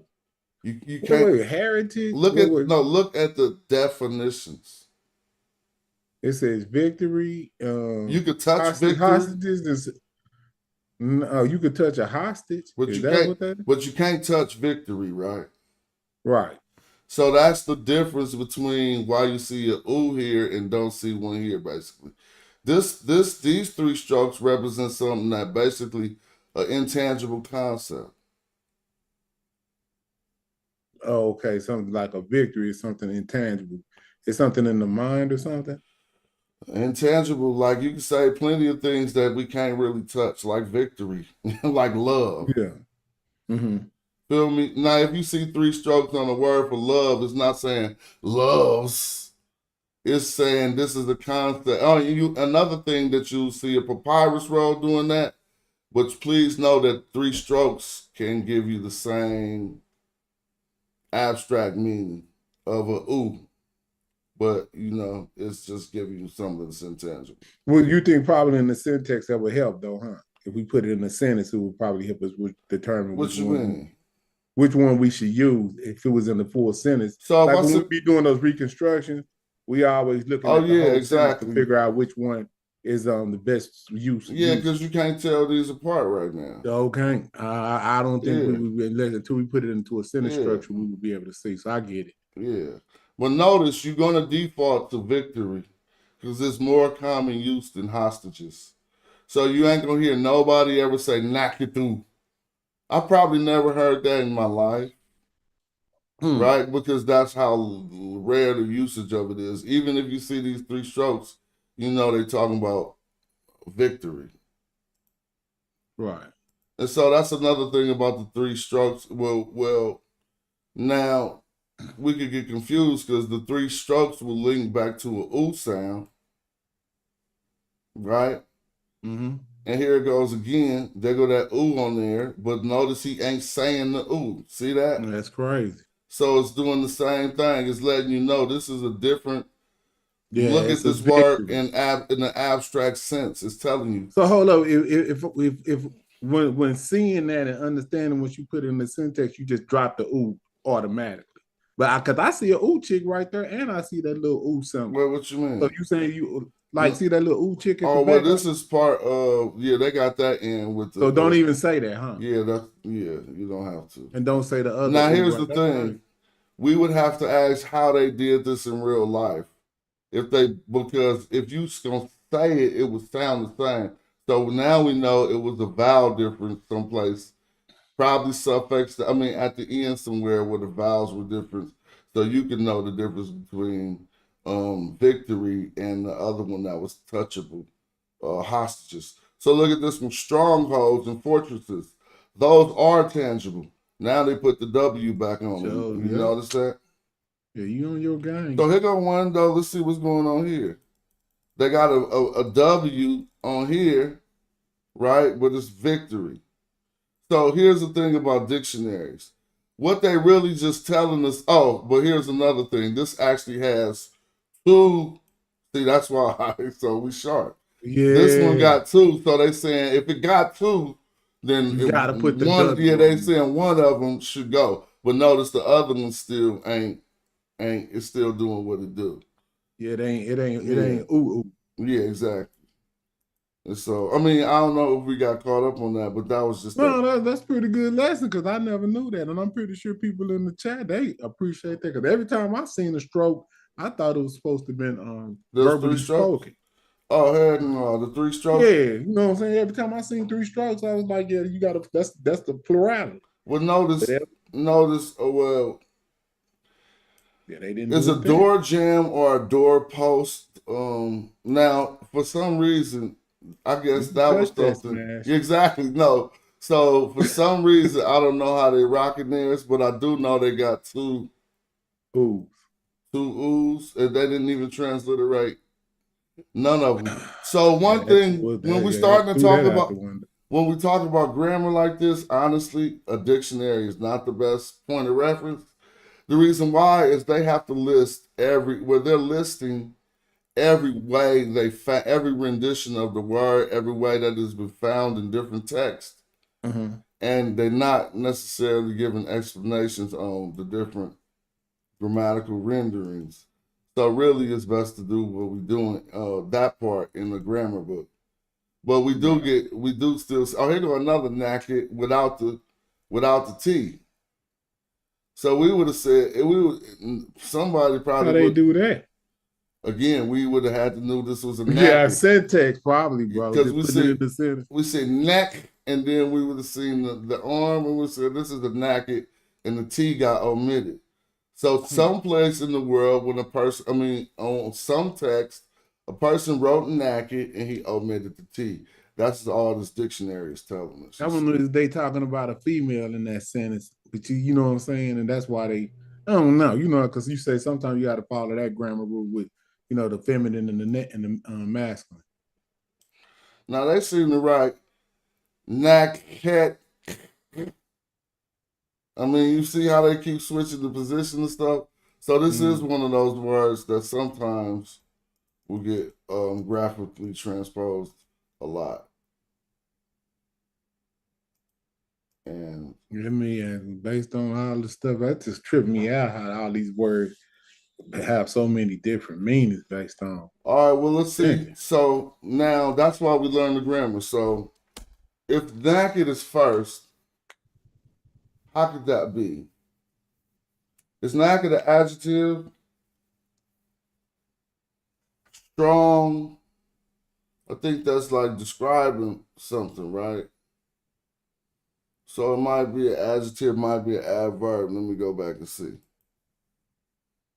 So that's naked. If it's victory, it could be a noun or adjective, victorious. But I want to see when they're saying I want to see if it has a verb sense. It might be adverbial, what could you do no, it would have to be adjectival, But they got it as a noun. Nouns is the adjectives and nouns, so they probably ain't going there. All right, here you go. When it's an adjective, it's powerful.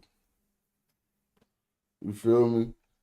That's how you take strong and make it an adjective. You ain't gonna say strongly, or you might say whatever. So these are all adjectival too. Naked. So that's crazy. They change. Oh, so you said they all. What are you talking about? I see nouns. But it's like adjective plus verb.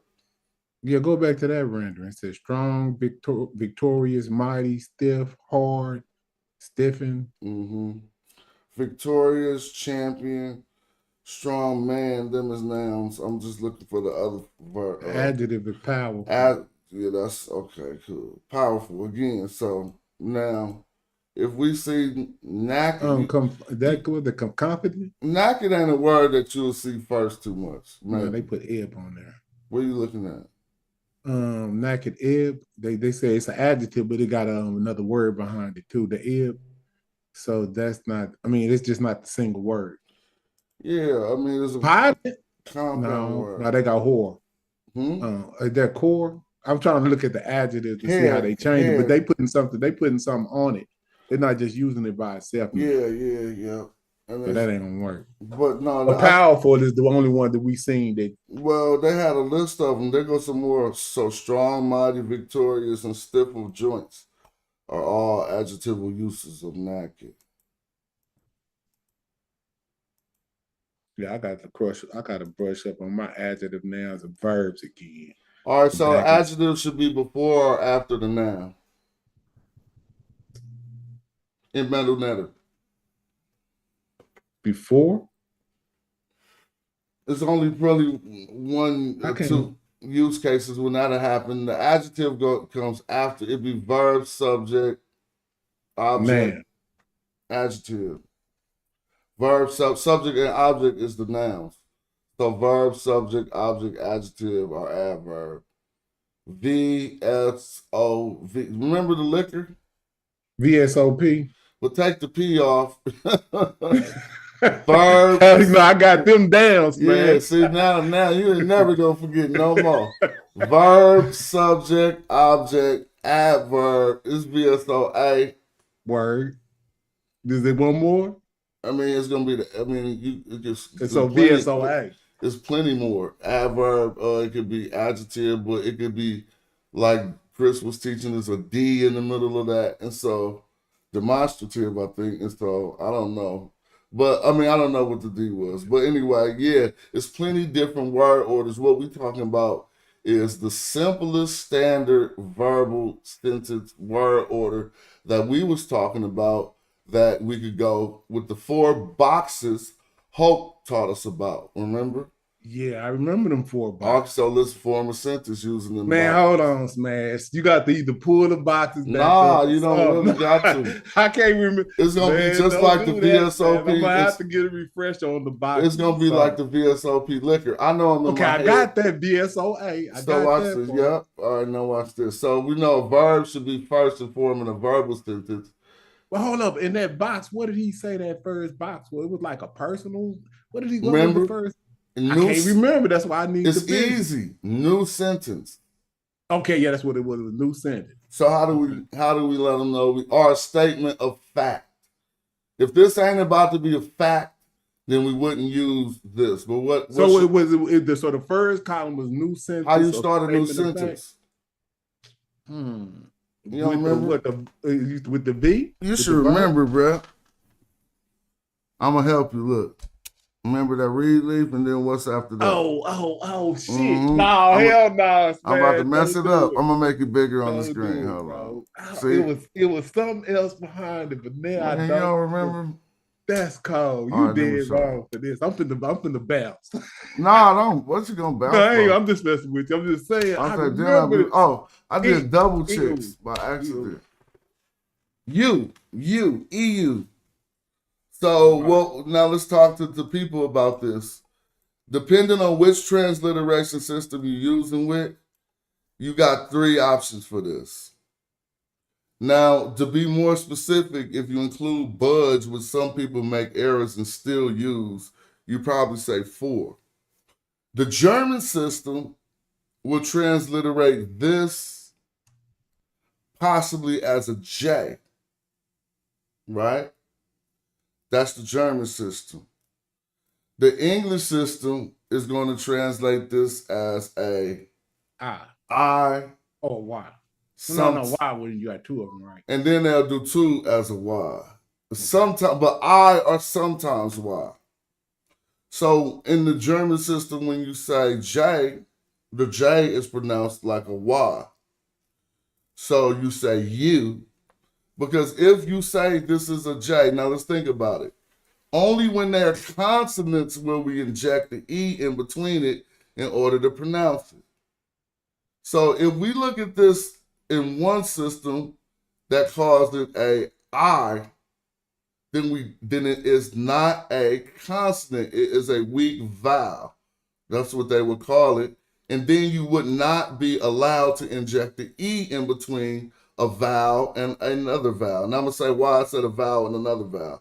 Because if you know what you're doing and you call this a I, you automatically have to call this a U. Because that's that transliteration system. The people who come say that this is an I and this is a W, the teachers know that that guy is confused.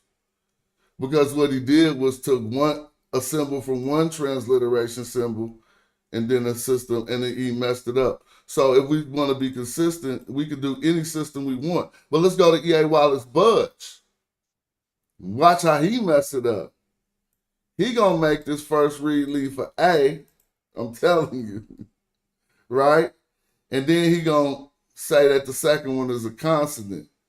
With really no consistency, he's still going to inject possibly an E and say E. I don't know, it's crazy. AEU. AEU, yep. And he might sometimes do this as an I.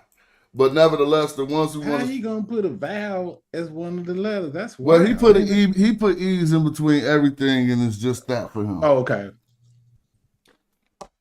But to be clear, for this lesson, we're going to use the German system, which transliterates this as a J. So we're going to think Y, and then if this is a Y, that's a consonant. So then we'll be allowed to put, it's sometimes a vowel, but a consonant. Then we're allowed to put an E in between here, and that means this is a consonant, W. So then we say U. U. Now, if you're learning from the Hoke book or any of those Germans who teaching it, when they say U, this is what they're talking about. This particle right here, which is a statement of fact or the beginning of a sentence. So now we got the first box in Hoke filled in. Now, we go back to that drink. What was the drink again? VSOA. Okay, there you go. You ain't never gonna forget. See, look, I'm telling you, it's Yeah, ways that cats Above the Law is one of my favorite groups too. So we ain't gonna never forget certain stuff. Okay, so now you got that down packed. So that means a verb should be first if this is a verbal sentence that we about to form, right? Now, so what's the verb? This ain't a verb. Naked ain't a verb. It'll find its position when we I'll find the sentence, the powerful man has come, right? Yeah, I'm looking at that U right now. Okay. I'm trying to make sure I put that in my memory bank for sure, as far as starting the sentence off. But what I was thinking about is if I'm not starting the sentence, because I remember the other day you switched it up. Oh yeah, we could do that, but let's work through one of them. Yeah, okay. Just a simple sentence I just thought of was the powerful man has come, or the victorious man, because we got naked on the screen already. Are you naked? So anybody following this lesson already know that this means powerful. We looked it all up, and we're going to use it as an adjective, so powerful works. And this is the start of a sentence. If the word order is verb, subject, object, verb, there should be a verb following you, then the subject and the object, and then whatever naked is. Now, if we said the powerful man has come, we identify the word of action as the verb. So now powerful, we already indicated that that's a adjective in this sense.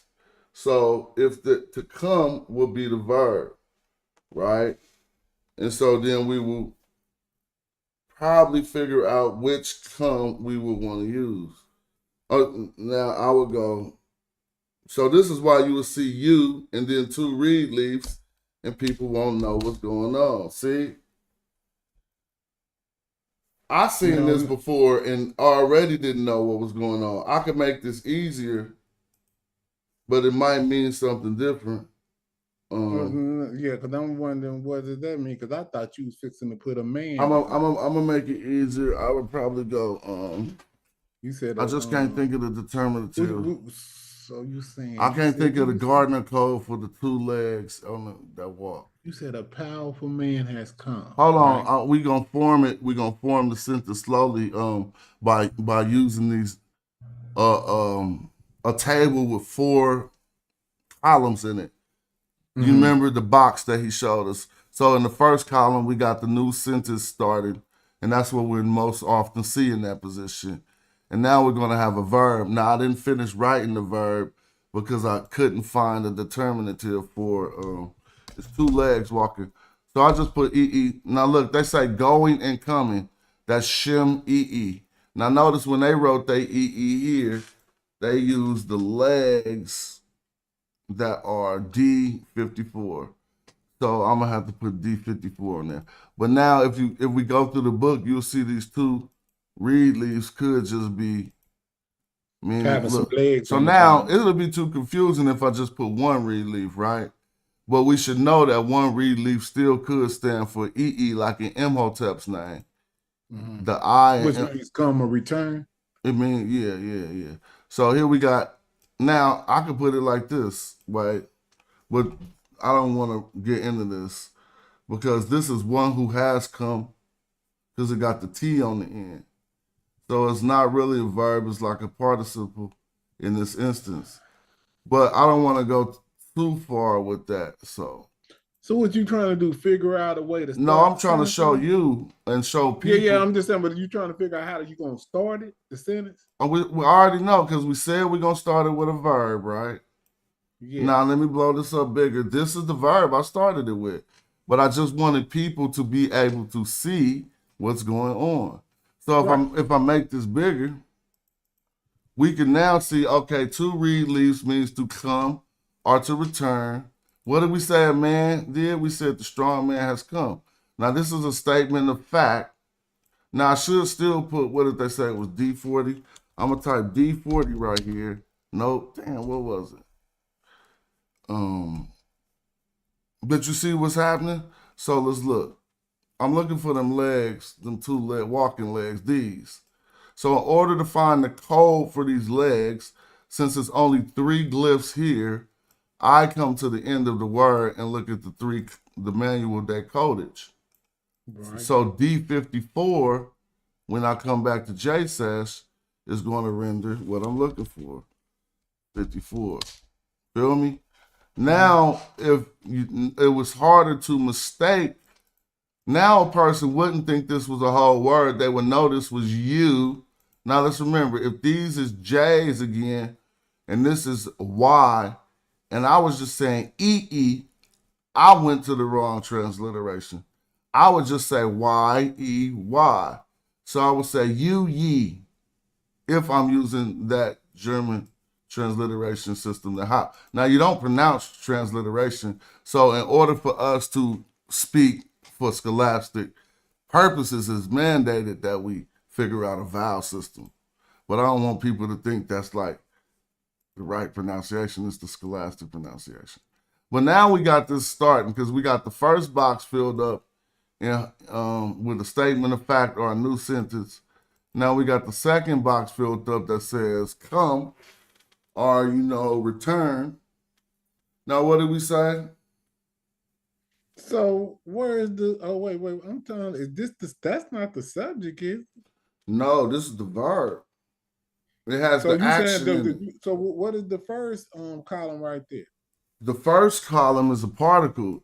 Its grammar class is a particle. Okay, so that's getting you into the verb. So I'm talking about. You gotta stick with me, Smash. I know this might be tedious. Hell no, I'm so with you. So check this out.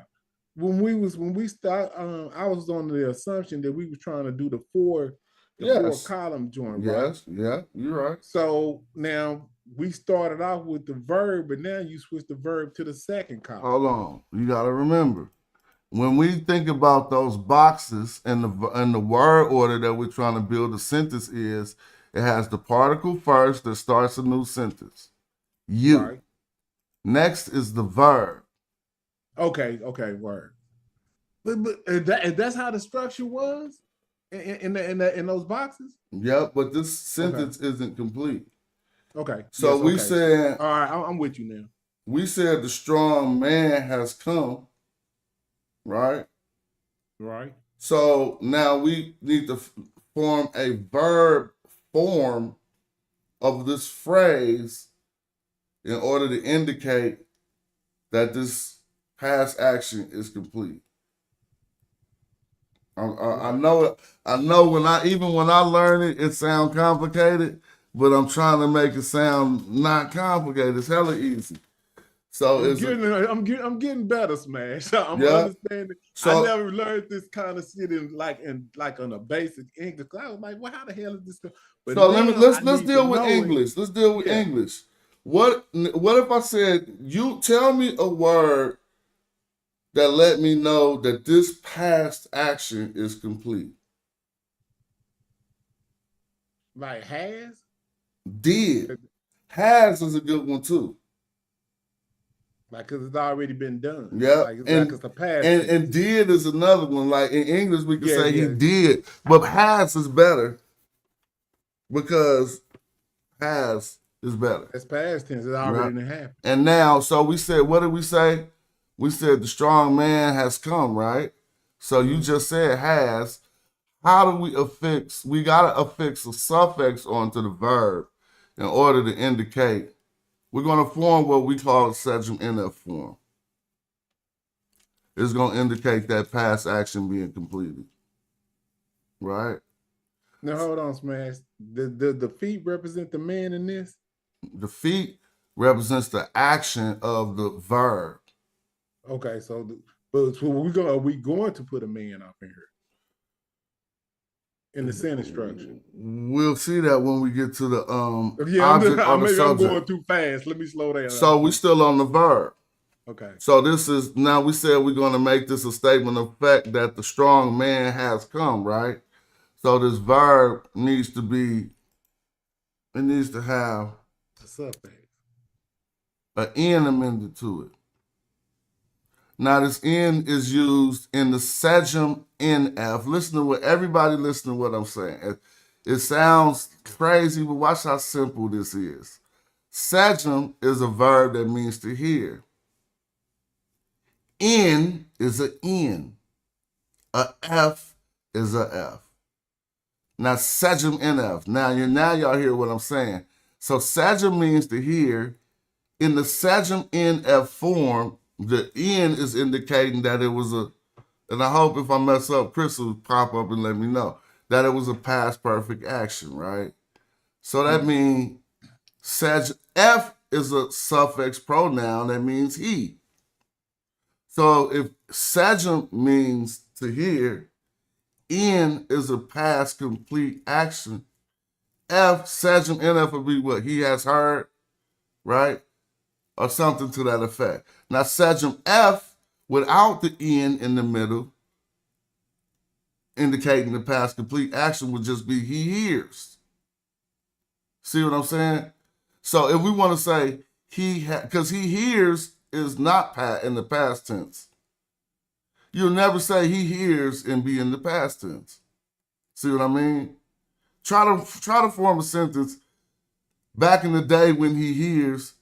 Oh, you could in English say, he knew once he heard he knew once he hears the alarm that he should have. I don't know. That would be once he heard the alarm, see? So that means, that let us know right there that if you want to form the past tense in the sejm, which means to hear, the N is what's making it passive. He has heard. Or what have we, you know what I'm saying? So then if we take the same thing, because sejm was the verb, and it simply had an N and an F on it. So if we say he has come, right? Then we're gonna do the same thing. I'm gonna do it. I'm gonna show y'all real quick. It will look like this. This is he, the F. Has come is right here. But again, the word order is different than English, so it caused me to read it backwards. Right now it's saying come has he, but nevertheless. So now we don't want to say he has come. We want to say a man, a strong man. But notice what we just did. We just put the subject in there. Right? And what's crazy is you put an F as the subject. Yes, exactly. The subject can be suffixed in the suffix form. So let's take this out, because I was just trying to show what a subject NF is. Because this is he has come strong. That don't make no sense. So, because strong ain't what we're trying to say. We're trying to modify a noun with this adjective and still connect it to the subject NF. Which can you put become? Is that possible? But that would be a different statement. Okay. We're not trying to. We can say that, but that's not. I was talking about the sentence structure. But I'll go ahead. So this come is transient, like to travel, not like to become. Okay. You feel what I'm saying? It's like to travel. So this is saying he has come strong. That's incorrect. If you wanted to make this correct, somebody could say this is grammatically correct, but think about it. Adjectives don't modify verbs. So this adjective is trying to modify the he right here is not being done right. And so if we wanted to say, we need something that can be modified here. So you could just say a man is perfectly fine. You would go in. You could just go and then put the man under it. If you wanted to. Let me make it smaller. So now let's go back to the first. Let's see if this checks out with hope. Well, if this is the first, Hotch Hope. Now let's talk about that. Because when I went overseas, they kept checking me on the way I'm pronouncing things. I learned that the word bush that we be talking about was something like vertibu. You don't say W, you say V. I know we don't care, but if we're going to start getting scholastic, I learned that Neanderthal is Neanderthal now, right? Because, again, you know about that, right? Because they changed the name for valley in Germany or what have you. And then what was the last one that made me come to this? Right. It was the one that made me start talking about it, and it just flew away like a little bird when I started talking about Neanderthal. I don't give a damn. You feel me? I hate when that happens. Yeah, but I think you was talking about how you was changing up the sentence structure and how this was all coming together as far as like ways to change it. Because I was talking about to become, and you was then. It was the way to pronounce Hoke and Hotch. So think about when we say CH, this CH, and this is what we need to reconcile. And so it also is why a CH and a KH, we should ask ourselves what sound was they making in the ancient Egyptian, because I think there's space left for the CH sound. Nevertheless, if you think about his name, we call him Hotch because H-O, his name is H-O, Jehoch, right? But I learned that that's not Hotch, it's Hoke. Think about the Loch Ness Monster. We don't say Loch Ness Monster, even though they put a CH on that too. So they pronounce that CH like a oak, Hoke. And so now it just made me think, when you go back to ancient Egyptian, a word that is cognate for our word child, which starts with the CH, is Khared. So we pronouncing a KH, right, in the ancient Egyptian, and then when we come to the next consonant, we pronounce a R, but we know R is interchangeable with an L. So if you take that KH, change it to a CH, change the R to a L, and still pronounce the D, you have a cognate for the word child. But in ancient Egyptian, the word actually means child. Now, there's no direct connections between the ancient Egyptian language and English, but some cognates survive in that manner, and everybody who know the language know that those are cognates. But what I'm questioning is, should we put some scrutiny to the way that we pronounce the KH, one of the KHs in certain words? But anyway, because of how you should pronounce hope, like the Loch Ness. So the glyph that you're talking about in this instance is the one above his head? Oh, I'm sorry. No, we're going to get back to this teaching. I was just in English real quick. So back to this, we got the first thing, right? We got you, which is the particle indicating a new sentence or a statement of fact. Now we put the verb after it. So what we got? You ye. Yep, you ye, which is a statement of fact that come. It just says to come. Now it says here has. So now we got has come. Now notice here for the suffix pronoun, I used an actual man. Sa. This is totally fine in Sejm in a form. We could do this. It ain't the most, it's not the form you see the most, but it can happen. Now, since I use sa here, which is a noun and the subject, this adjective is working perfectly now. Naked, right? And and if just to make him even stronger, I probably would put, you feel me, just to make him just be like the man. Now, some people, now we can ask those in the chat who read the Meta Nature how this sentence is formed to them and whether they think something should change. But now since we know the instruction book, we can check it for ourselves, right? Because if we know the 4 boxes should be new sentence, statement of fact, new sentence. Now this is counting as the verb, right? Mm-hmm. And you could say that it's just a verb.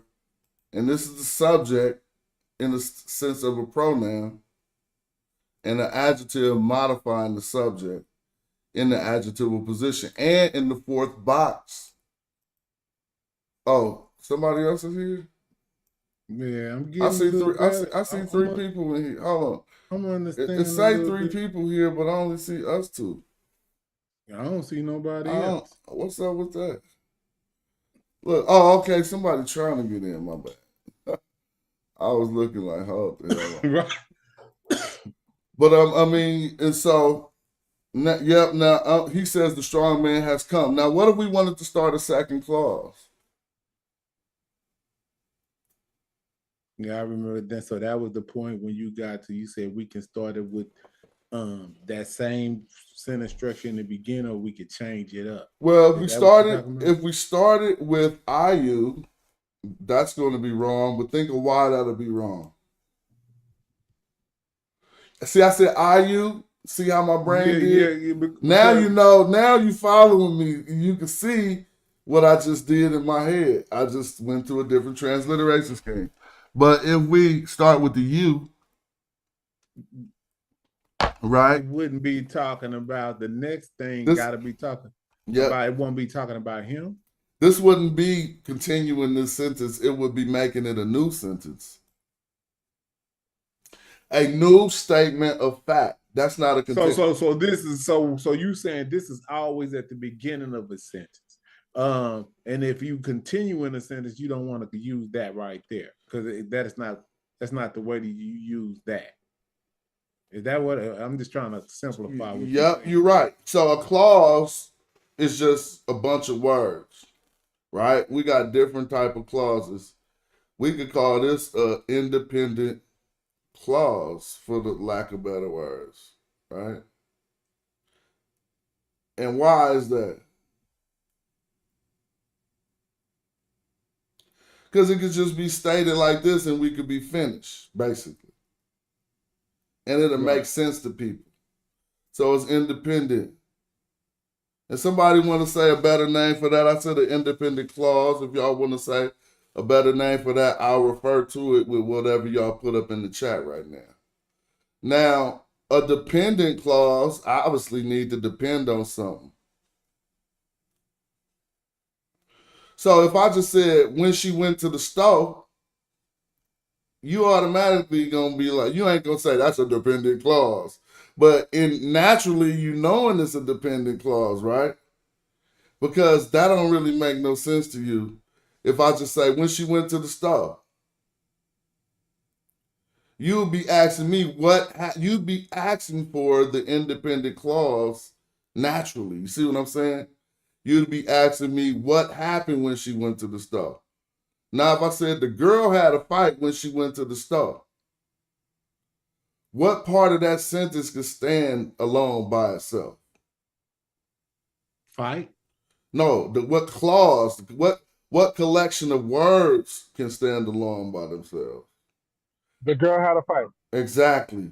You could just say the girl had a fight, and that could be the end of it. But you can't say when she went to the store, that's not the end of it. The next person gonna be like, what happened when she went to the store? Feel what I'm saying? Yeah, she had a fight. Yeah, and so now we talking about the difference between the independent clause and the dependent clause.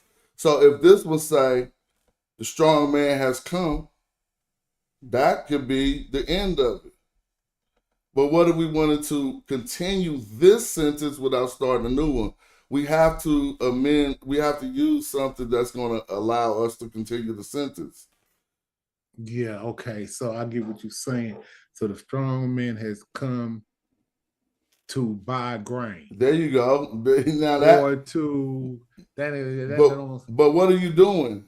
Right there, you're just making the adverbal comment longer. We're not changing what's in box 4. Well, think about it.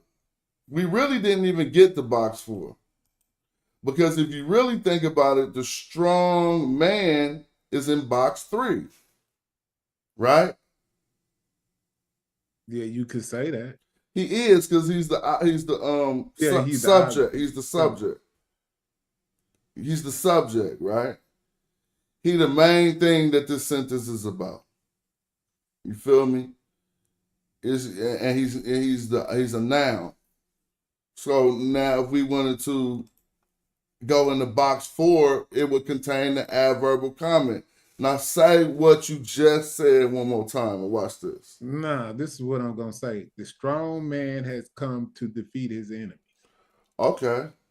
So now that sounds a lot better, don't it? He came, he's strong, so he gotta be coming to do something. You know what I'm saying? So he came to defeat his enemies. Word. Excuse me. But they got another one. Well, we probably have to know that I spelled it out. And I would like that to look different. So I'm gonna look this word up. It's to slay, right? Mm-hmm. The word is sama. So the merho is like a kapesh. Nah, look, but I did a different one. Notice that ain't the merho. Okay. So now that is the sickle. And you remember it from my eye. Now notice one of these sama, see they looking at this sama, which means to unite. But and they still spelling it out sama, but that's a landing place. We see the so you looking at that to try to find out the best this the sama to kill. So that's the sama we want, but in order to indicate okay, I'm getting it now. So okay, word. But watch how it's gonna look. Notice they use I wish J Mill was in the chat. They use the sickle that's on top of the A. Mm-hmm. And I'm trying to think of how I could like 03 over there. Oh yeah, see that, thank you. Now you know. So but it ain't 03 because no, that might be that's on top. That's on top. So it's G3. Okay, if I want to reproduce this glyph and J says, just But Oh here's shit, the smash! thing. I'm getting it in. Well, you definitely getting it in. Word. So I'm gonna come take that Sama out and put what G3? I think that's what it was. There you go. Yeah, that's it right So there. Sama now I can take the bird out and then put a knife. So how I find the knife? Go back to the dictionary and look at what's called the manual day codage. Right. So I don't want that M really. And you ain't gotta have that, trust me. I'm just gonna take that knife. So the last two glyphs I want now you could just do this, but just to be lazy. If I copy these two, they'll pop up right. But see, it ain't letting me copy it. So T30 T30 and D40. T30 and D40. T30 and D40. Now now that's weak, so I'm gonna put semicolons in between them, and then it messed up. What happened? Because it didn't read my semicolons right.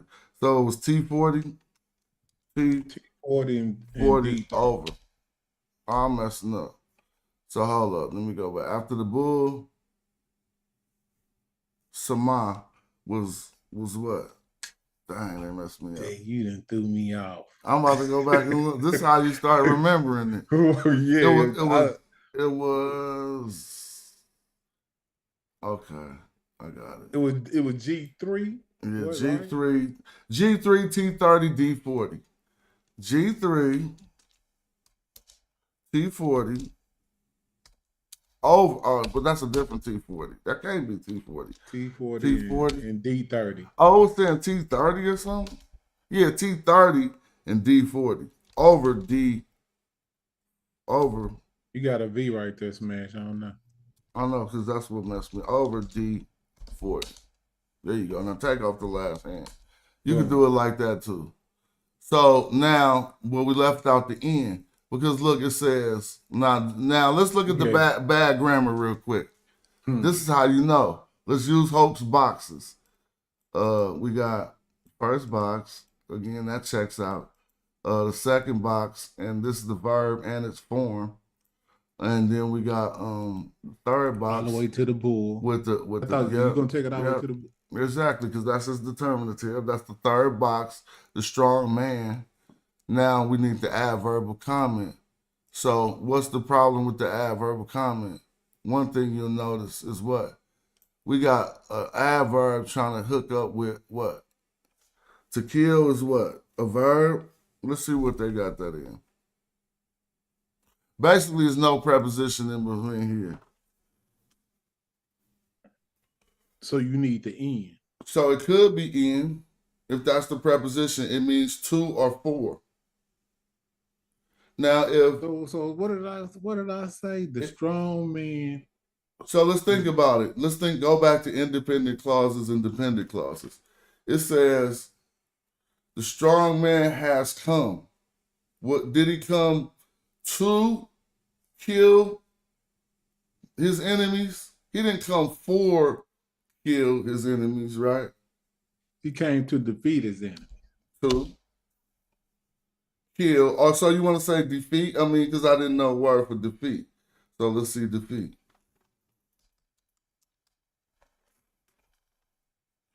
I mean, killing is defeat, bro.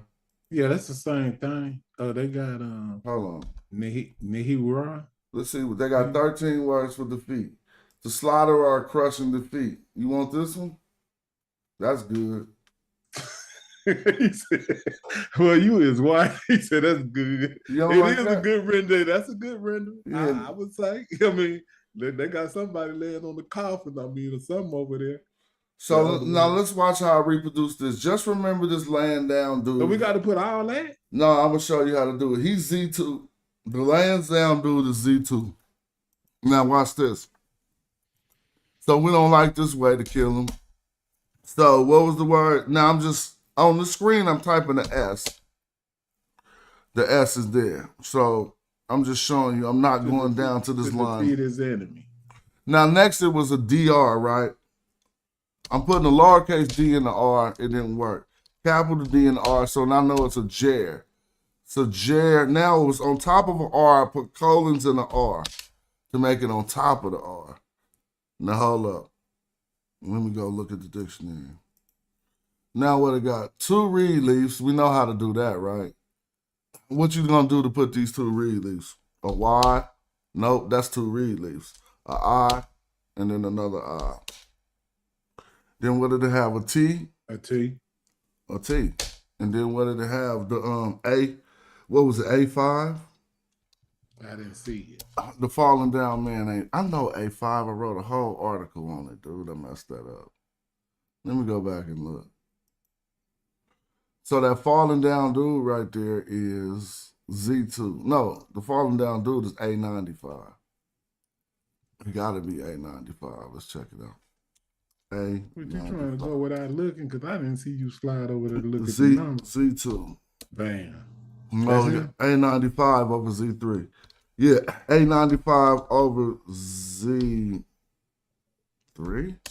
No, it gotta be Z2. A9. I don't know why Z2 didn't work last time over Z2. No, it's supposed to be over it. So I could come back here and put colons, press in. Nope, that put that under that. Yeah, that happened last time you did it. I know how to do it. It's just, what's up, Joey? I ain't heard from you though. Yeah. Yeah, Dang. I'm outside, so I'm trying not to. Bam. There you Well, go. your brother.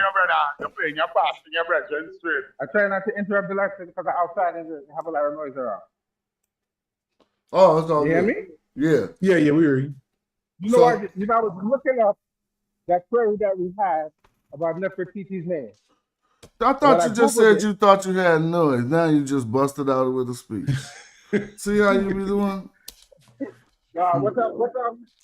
What I'm saying was I Googled Nefertiti.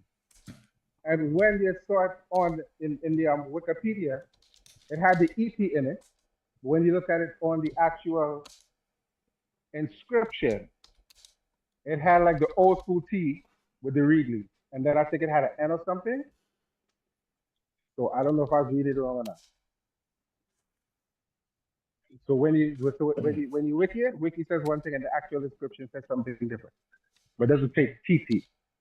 It's like the Y with the T to make the sound. But like it doesn't have the 2 leaves with the feet on it. I think if I go into my, so I was trying to figure out the difference.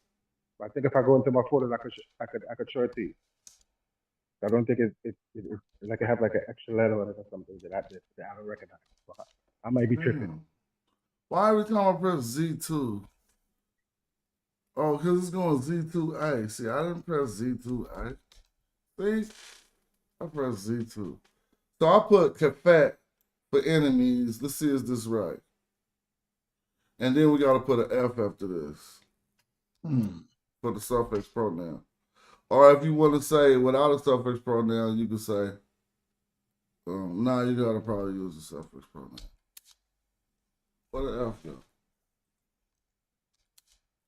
All that on the end means to kill? So hold on, let's see. Let's see, is this right?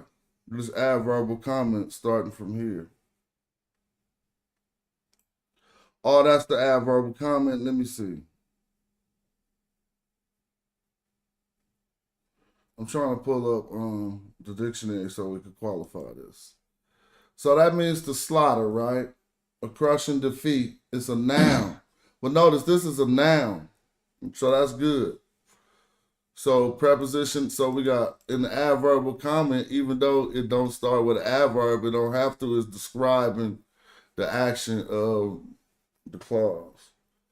So, I mean, it's modifying the action of the clause or whatever. Hold on, Smash. When Joey started talking, you added on a whole bunch of stuff. But so you didn't stop it right where the glyph that we. Oh, let me show you the extra word I put. Yeah, I put XFT. It should be enemies, but maybe I put the wrong one. Let's see. So you'll see this is win, but when a person is in front, it means in front. You see now? Yeah, I see it right there. So if I put the people, I should have put yeah, you need to switch that up and put 813A. Okay. 813A. I'm getting this. This is crazy. A13A. And then what? Bam. What to put after that? Oh no, I don't know. Wasn't nothing after that, was A the F.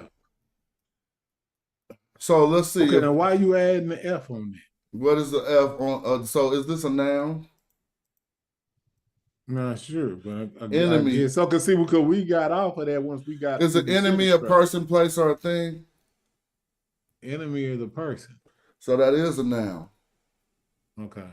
Okay. And so then we put a suffix pronoun on it.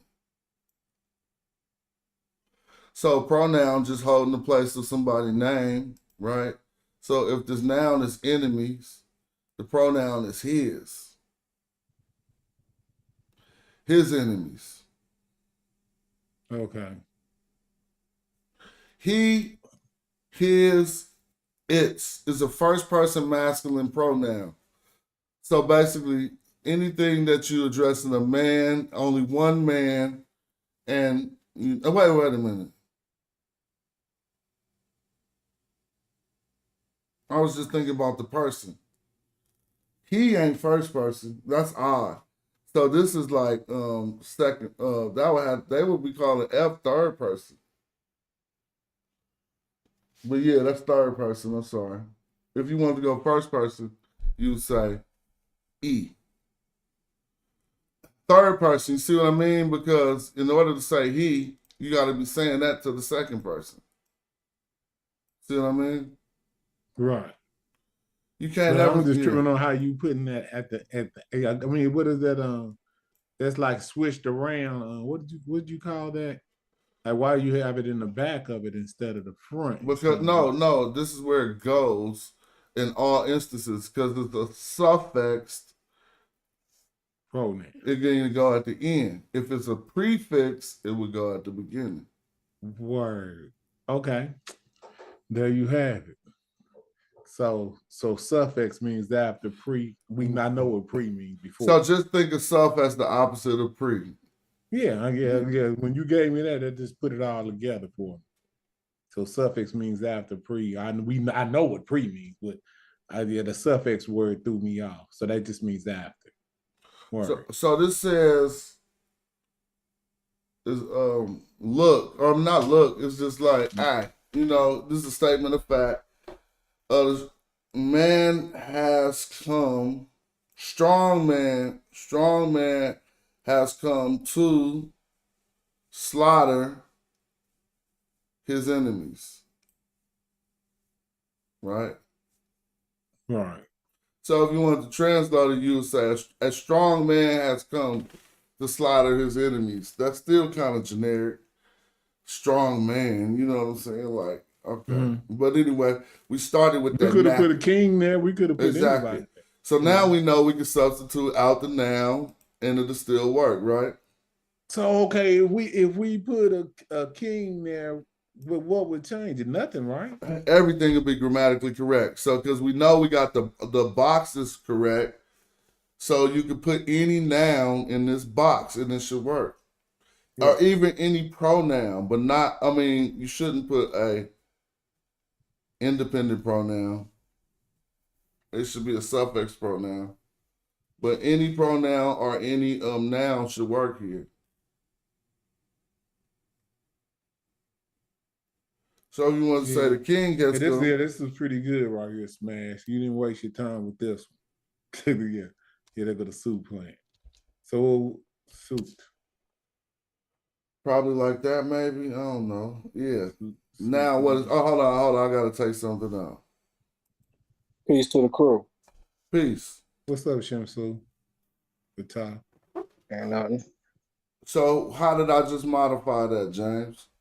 Man, I was looking at Patah. What did you? It looked like you just took No, just how about you took the person out. Nah, just read it.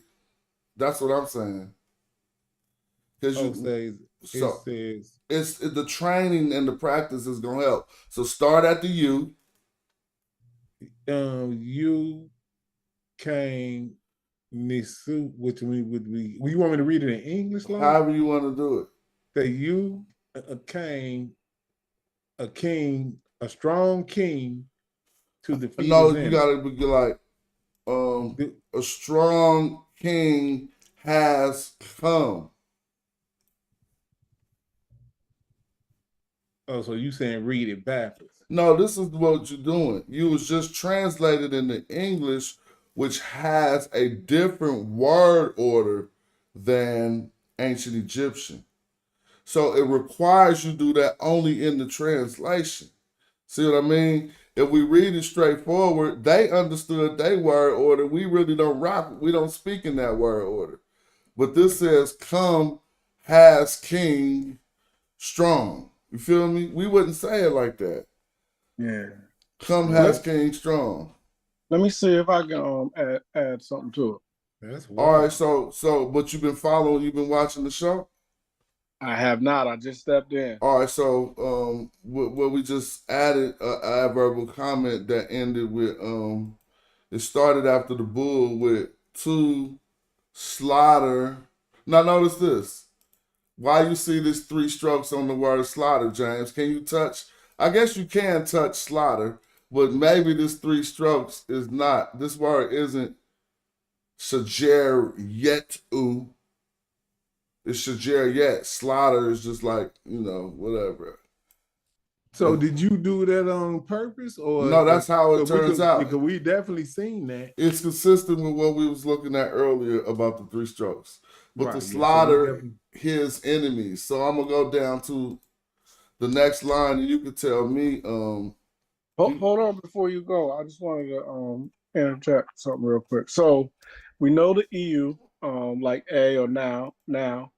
And then there's the Sejm F form, right? That any N, Sejm N. So And then I was just gonna add so then when you added the subject, which is the king, and then you always have the adjective behind the noun or the So you said king, so people can follow along right here. Okay, now what you say next? all right, so in the beginning you had the EU, which is a, like now or behold or whatever. Actually, I mean, it's definitely not behold. Yeah, it's not. That's met. If you want, in some instances, now may go, but it don't really mean now. But Right. it's just a statement of fact. It means the following sentence is a fact, and it also starts off a new sentence. If you hold on to that meaning more than now, it will help you better when you come across you. Yeah. Yeah. Okay. So then you have a verb which is a Sejm F form, right? It's In, it's a verb in the Sejm NF form, correct? in that, yeah, NEF. Or yeah, any NF or NEF. So and then you or any Sejm NF is the form, but this one says N. any in Nisut. Right. But the verb form is Sejm NF. And we know that because we got a verb, and then we got this. I was about to say particle, but I meant to say preposition.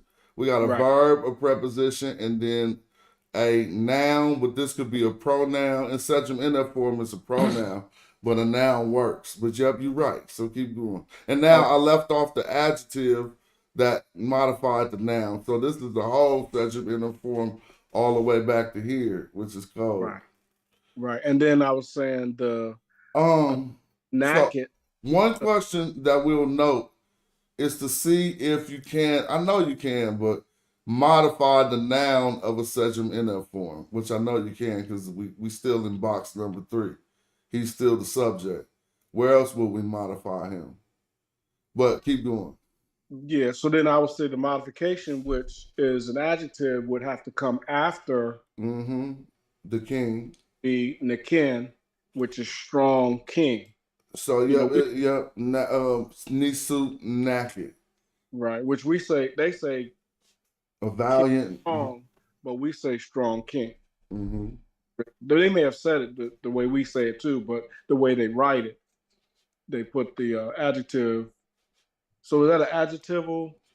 No. Well, this is the noun and the adjective, right? So I don't think that we'll call that an adjectival comment because it's starting with a noun. Okay. Okay. All right. So then, the strong king. Now, the strong king. Uh, So if this is the object, it's in box 3. If it's yeah, verb, subject, object, adjective, this is just holding the position. All of this is holding the position of what they call the adjectival comment, so to comma. speak. Now, yeah, and the object. Yeah. Okay. The adjectival comment is not the object. Okay. Well, I thought so. The king's not the object. That's the other The thing. king is the subject. The subject. Yeah, and then the other, It's yeah. no object. Well, let's think of what's the object in the sentence. So the object So would be his his, enemies, his yeah, enemies. yeah, his enemies. Yeah. So then we have uh strong king came to because Sejumen F is completed action, so he's already there, or it already happened. And then to was a preposition. I guess it's a prepositional phrase. To slaughter. Slaughter is an ad. No, is a verb. Another verb. Nah, it's not a verb though. But Not yeah, he's not slaughtering. to slaughter. Slaughter is a thing too, in a Yeah. sense. Slaughter. He's not slaughtering them right now. That'll be a verb. He came to slaughter. I mean, But that's apparently. now. That All would right. So would when we looked it up, let's see what it was. would it be an adverb? It's inside of the adverbial comment, but it's SDJRT, Slaughter. right? Let's see. I think it's a verb. To slaughter. No, it ain't gonna be a verb, but we'll see. We'll see. Okay. I'll just type in slaughter. I'm gonna put it in Slaughter is a noun. Is it? Yeah, think about slaughter. Slaughtering will be a verb. Well, let's see. Slaughter. See, place of slaughter, that's a noun. But what about just slaughter? It didn't just have slaughter.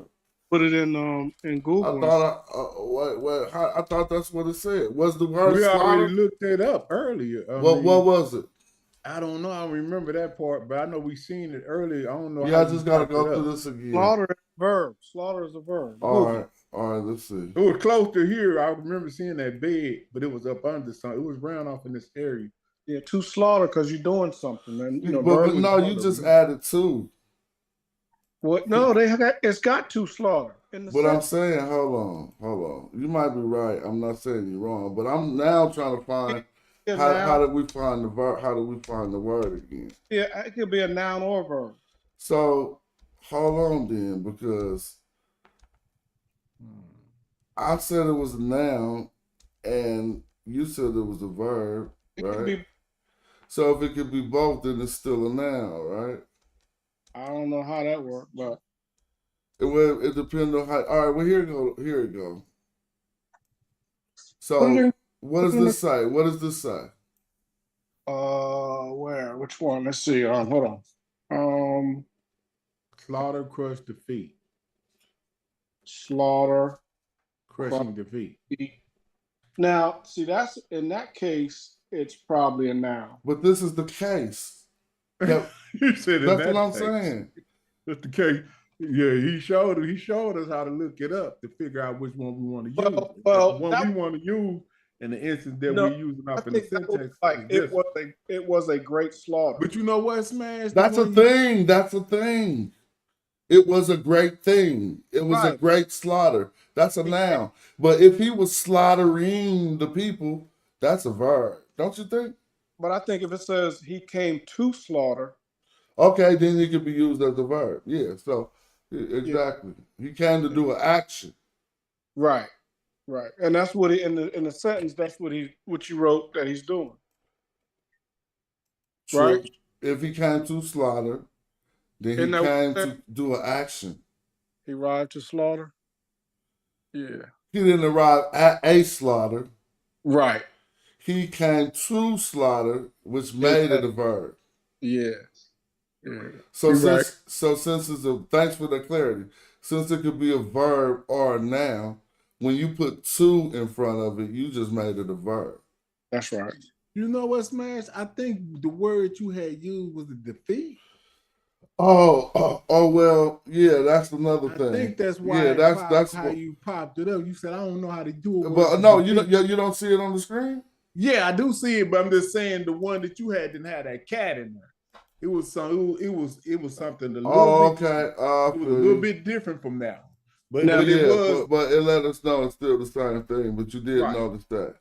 now Yeah. defeated his enemies would be he So defeated. that's the thing because I'm opting for when. That would be a verb. So hold on. Defeat is another noun. It's a thing. But if you are defeating a person, Right. to defeat, Right. now I mean not to defeat, it's still gonna be a what's that gonna be, bro? Put that in a sentence. If you suffer your defeat, that's a noun. Right. But put to Look, to defeat is a verb. I can't see where how you. I mean, well, a lot of nouns are verbs. So basically, to defeat, the action of defeat. But we talking about he came to defeat, so that's still a verb. Yeah, that would be a verb. But it works because this is an ad. What kind of comment is this? Is it that? That's what I was asking. Was it an adverb? An adverbial comment. Okay. Okay. Because an adverb describes a verb, right? Not always, but yes. I mean, so in an adverbial comment, it's just describing the whole. Yes, but an adverbial comment describes the whole clause before it. You see what I'm saying? So explain that a little bit better. So in this independent clause, the action is he came. Wait, hold up. What's the independent clause? All right. So if we say it's the part of the sentence that stands alone as the own sentence. If we say if we say let me read it. If we say if we say a strong king has come, that's an independent clause. Okay, gotcha. Because we could just end it right there, and you wouldn't have to say, and what do you do after that? You could have just been telling me he came. A strong king has come.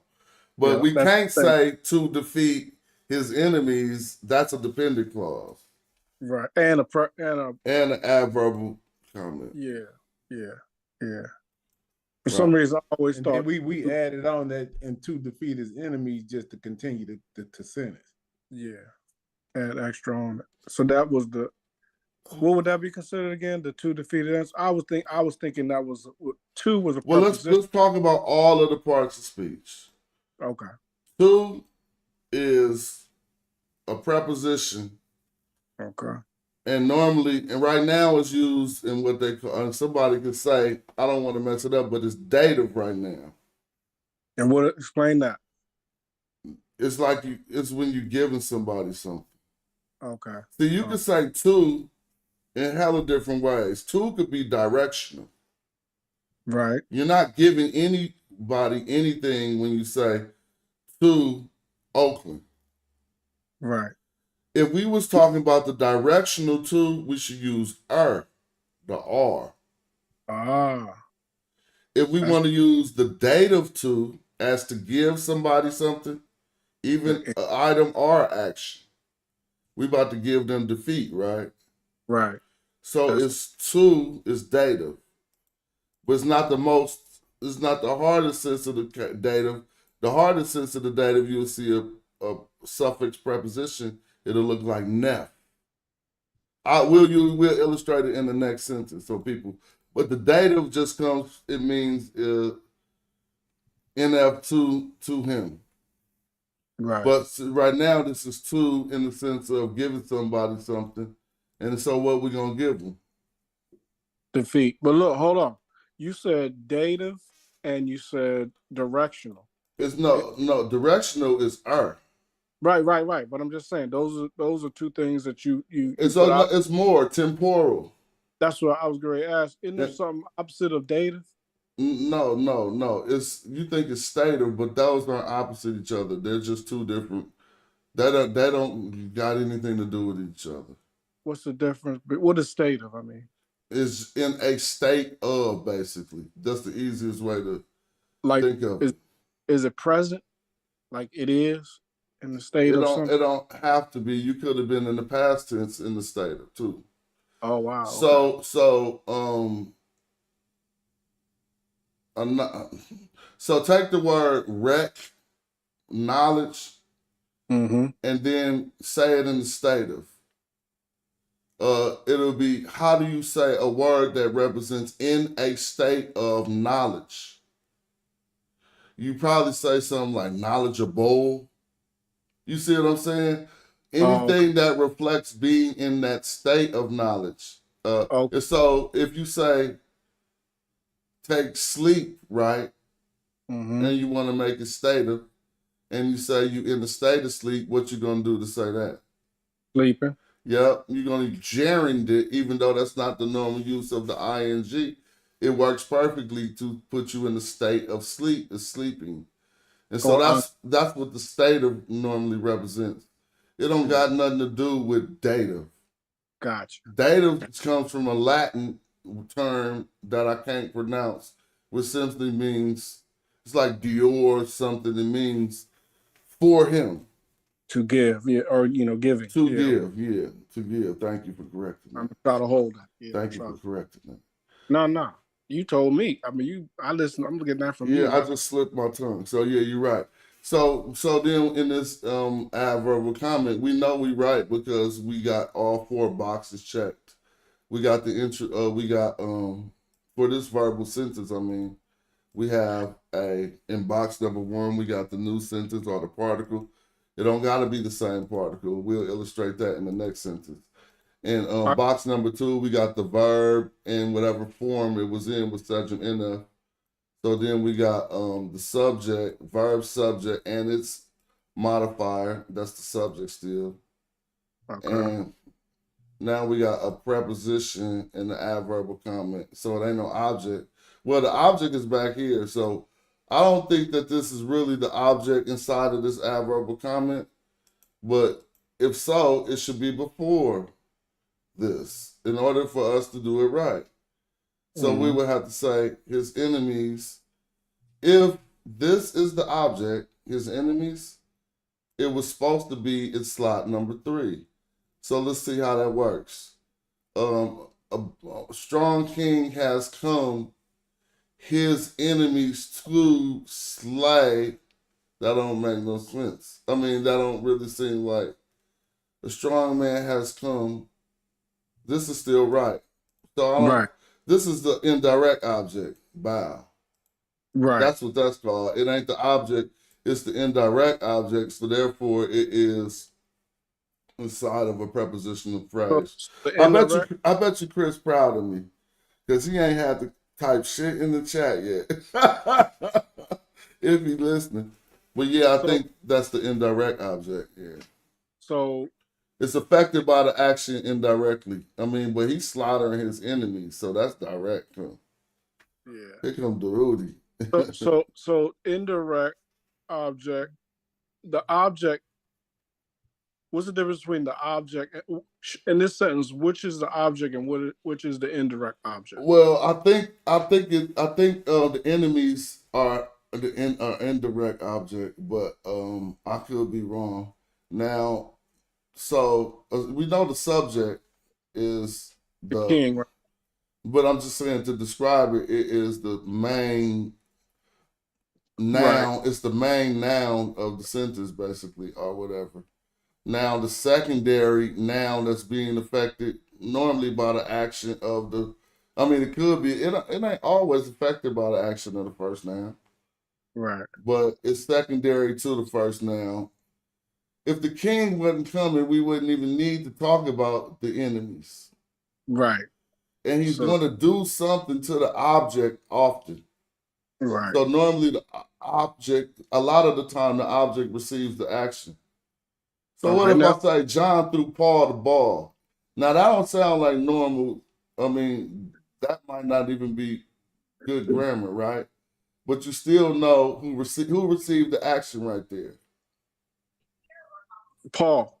Exactly. So he would be the object. But now, what if he received the action indirectly? And I need to think that would be an indirect object. You see what I'm saying? Like, it's like, I can't think of a sentence that illustrates that. So I'm sorry. But that's still receiving the action indirectly would be an indirect object. Okay. So would you, in that case, when it's indirect, would you have to add a little bit more to the object? No, you don't. You don't? Oh, okay. It's just affected differently by the object. So that's making me think that this is a direct object. Well, no. The main action is coming. The main action was the king has come. Now the adverb of coming, which is modifying his action, is to, right? It's to, Right. because we could change the slot. That's how we know that this is all secondary to him coming, and we're gonna modify the action of him coming with an adverb of coming saying to slaughter his enemies. So therefore, his enemies is also I mean, they seem like they're indirect object of him coming, but to that location. I don't know. I could be saying that wrong, and I would love if somebody who understood that a little bit better than me chimed in if they are available. You know what I'm saying? And then I was just going to add, so to end it when it's written in Meta Nature, which is a little bit different than the way we write it in English. You have adding the to slaughter is kind of visually it looks like how we would write it, but then also when it comes to his enemies, we put why do we put the F behind the object or direct object or indirect object or whatever? Oh, it's a suffix. It's a suffix pronoun. Right. There you go. That's what it was. So you put it behind the noun, and since it's suffixed, it has to follow it. Yeah, and that's what y'all had just when I pulled up and saw you were online. That's what y'all were talking about, the prefix and the suffix. So that's suffix pronoun, right? Yep. Cool. So here we go. This is the box for everybody that we was talking about. I kind of wanted to work it out without us looking at it, because when we get this box in our head, when we Thank you. By time. But it's a good way to do it, because when we get this box in our head, then when we look at the walls of Kemet, we know a grid that we're referring back to as we look at these sentences. So notice this is a non-verbal statement of fact. Again, that IU doesn't represent now. It represents a new sentence, and that everything following it into the next clause is a statement of fact. So that means there's no verb here, so we don't see anything in box number 2. It's omitted if we look at this column. But that's where a verb will always go in a verbal sentence. So now he calling this the topic. You can call it the topic. That's a very good way to refer to it. It's going to be the noun or the subject. So subject is another way to say topic. I like the way he said topic, because it lets us know that what's the topic of the sentence is this man, is the subject, and what he did. So the comment is, again, a preposition and another noun right here. So some of the questions that arose when we was just looking over this is is the indirect object inside of the adverb predicate? Well, we can see it is, again, right here, because the house, again, is an indirect object. It appears to be. And so, but let's see if you say something like that. I mean, and we could build on whatever. If y'all in the chat want to hit the link, this is just fun to do, and it's a fun way to learn it. And so, I love doing this. So it's nothing. But I was gonna look at another use, and then we could extend that sentence to, and learn how to say more if we want to say more. So first, think of after he came to slaughter his enemies. What happened next? Shaz, move. Just make up something, and then we'll see how to form that into an ancient Egyptian sentence. After he came and slaughtered his enemies. So here it is. Egyptian sentence.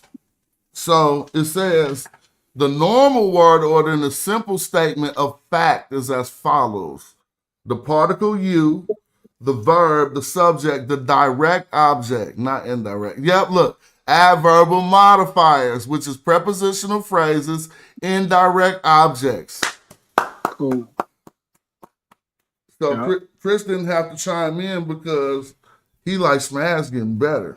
Wait till I get on my hieratic. Ooh. It's over. We're going to be bosses. Now, all right, so that means the indirect object is inside of that adverbal predicate. And if you do have a direct object, we might be going out to 5 boxes, as we see here.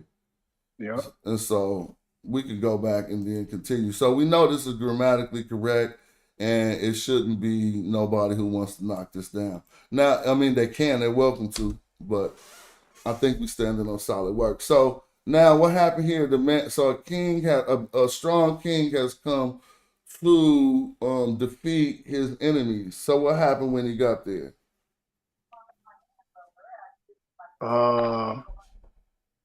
Then the enemy fell to his hand. So hold on. That you making it too easy. Don't say it in this broken up like English that sound like a translation. Just say it in plain English and let's work it into a translation. You see what I'm saying? Like, I mean, you still would have probably said then the enemy, but you know what I mean? It was like I knew you were saying aha in basically. You know what I mean? So but try a new one, try a different one, and just say it in standard English. Then the enemy surrendered. All right. Well, I'm sorry. I mean, what else would you? I mean, how you want me to start? No, I apologize. I didn't say that. Try. Yeah, go ahead, James. During the battle, it was a furious, something like that. It's like during the battle. All right. So now you're saying during, or during the battle, it was a fierce fight or something like that. I don't know. I was just trying to add the next sentence. During the battle, it was I'm about to bloody fight, or I don't know. Well, somebody else could add it. Is during, what is during? A preposition? I don't know. I was just because you said make it more difficult, so I was just trying to make it difficult to continue. Yeah, I'm trying to figure out how to translate it. During I think during would be a verb in that case. No, not a verb. It's gonna probably be a preposition. I guess so. But let's see. It's a weird one. Yeah, see, look, it's a preposition. So why do we know? How do I know that it's a preposition? Because first of all, running can stand alone. During connects two things. Yeah. Notice all of these words connect things. You can't be near. You have to have 2 points of reference to be near. You know what I'm saying? If you don't know when near, you can't just be near by itself. Hey, he was near. Someone can say, yeah, you can't just be near somebody all up in your face. They just near. But you needed your face to be near. See what I'm saying? You can't just be near without an object or a subject. You can't be with without a subject or an object, right? Well, you can be with John. Hey, peace, dude. I seen you got in here a long time ago. How you doing? Hotep, everyone. Yeah. You can't just be with. So this is how we know during when we examine it. Well, can you just be during? No, you have to be during a noun or action, during running or during the day.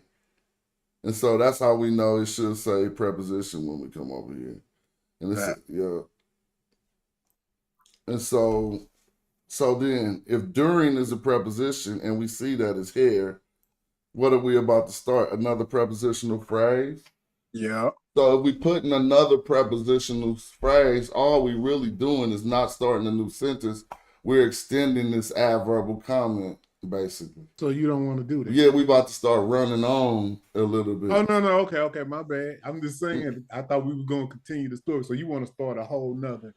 I mean, all we got to do is we still gonna be saying what you want us to say during the fight, but we want to do it grammatically correct. If we want to start off this with a preposition, yeah, I don't think it's gonna be continuing from the last.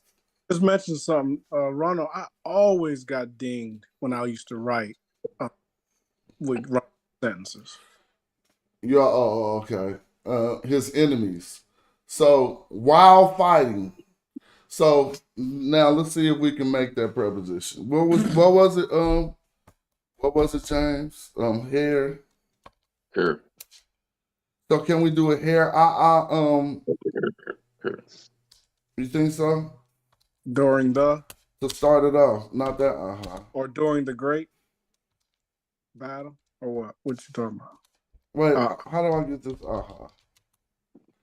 Now I need to see if this is a So what is this right here? This is fighting is getting hit or something. Fighting is a generic verb, right? Right. It don't necessarily indicate nothing but the action of fighting. So it could be like an infinitive, right? I mean, what I'm saying. At her end. What you say? At her end. Aha, was fighting. Oh, you got during fight. No, yeah. So I'm trying to just figure out if we could get if we pseudo. Yeah. So is this hair a pseudo? What do you call it? Pseudo verbal? I call it hair plus the infinitive, but it's the same thing. If so, basically in this, hair is going to be concerning.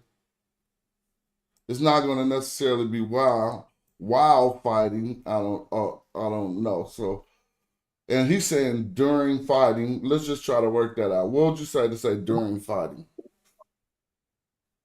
I'm gonna make this back bigger so we can rock with it.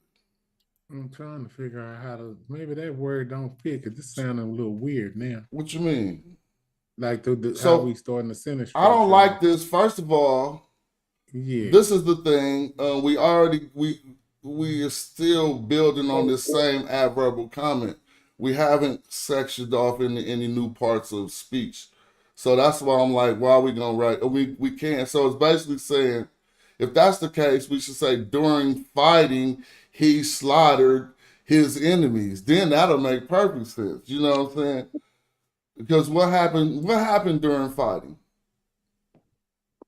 That's what I was gonna say. He smited his enemies or something like that, or something. Well, give me a whole new thought about this during fighting. Somebody else chime in because during the fight he killed the general. So if we wanted to, we would have to say. So you want to say he killed the general? We would probably say a king has come. No, I mean, this is a strong king has come to defeat his enemies. So that means we can't squeeze that in there. So this got to be a way. Now, let me ask you. No, I gotta ask the Hootie. Can we start a new sentence with a pseudo verbal? Oh well, pseudo verbal is like it's a fake verb, right? Then it would be holding. Then it would be VSO A again, right? Q. So that means we could then. Okay. So yeah, okay. Well, but how would you say wild fighting better than this, dude? I think here is in the book. Let me see. But I mean, we could just keep going.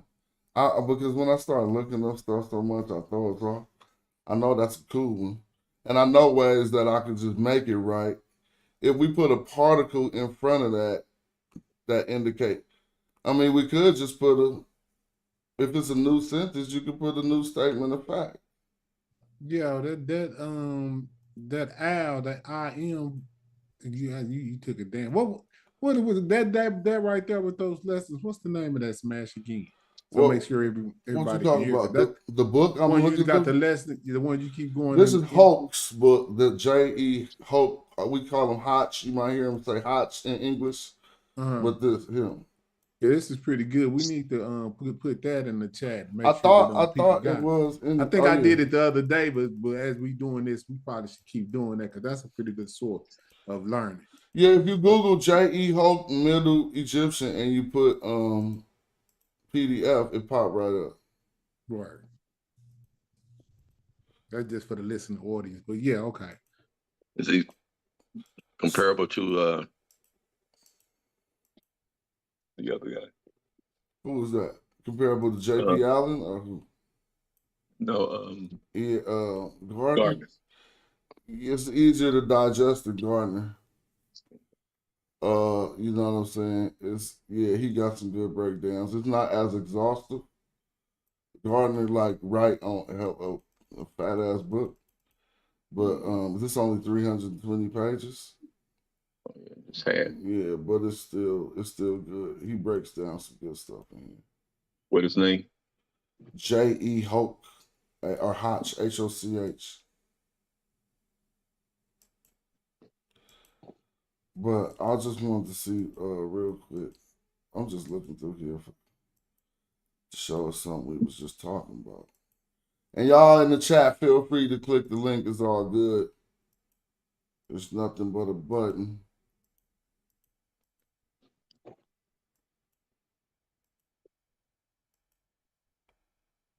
All right, let me see.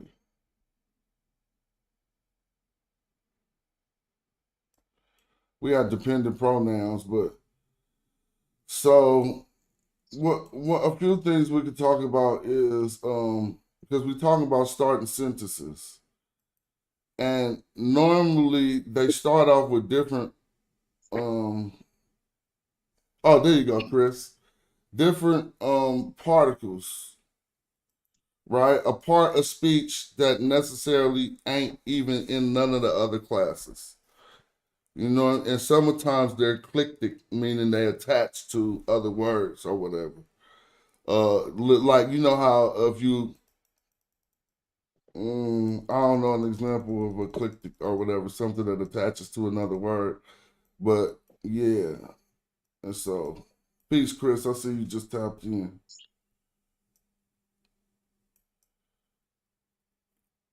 Once your mic is right, it'll be all good.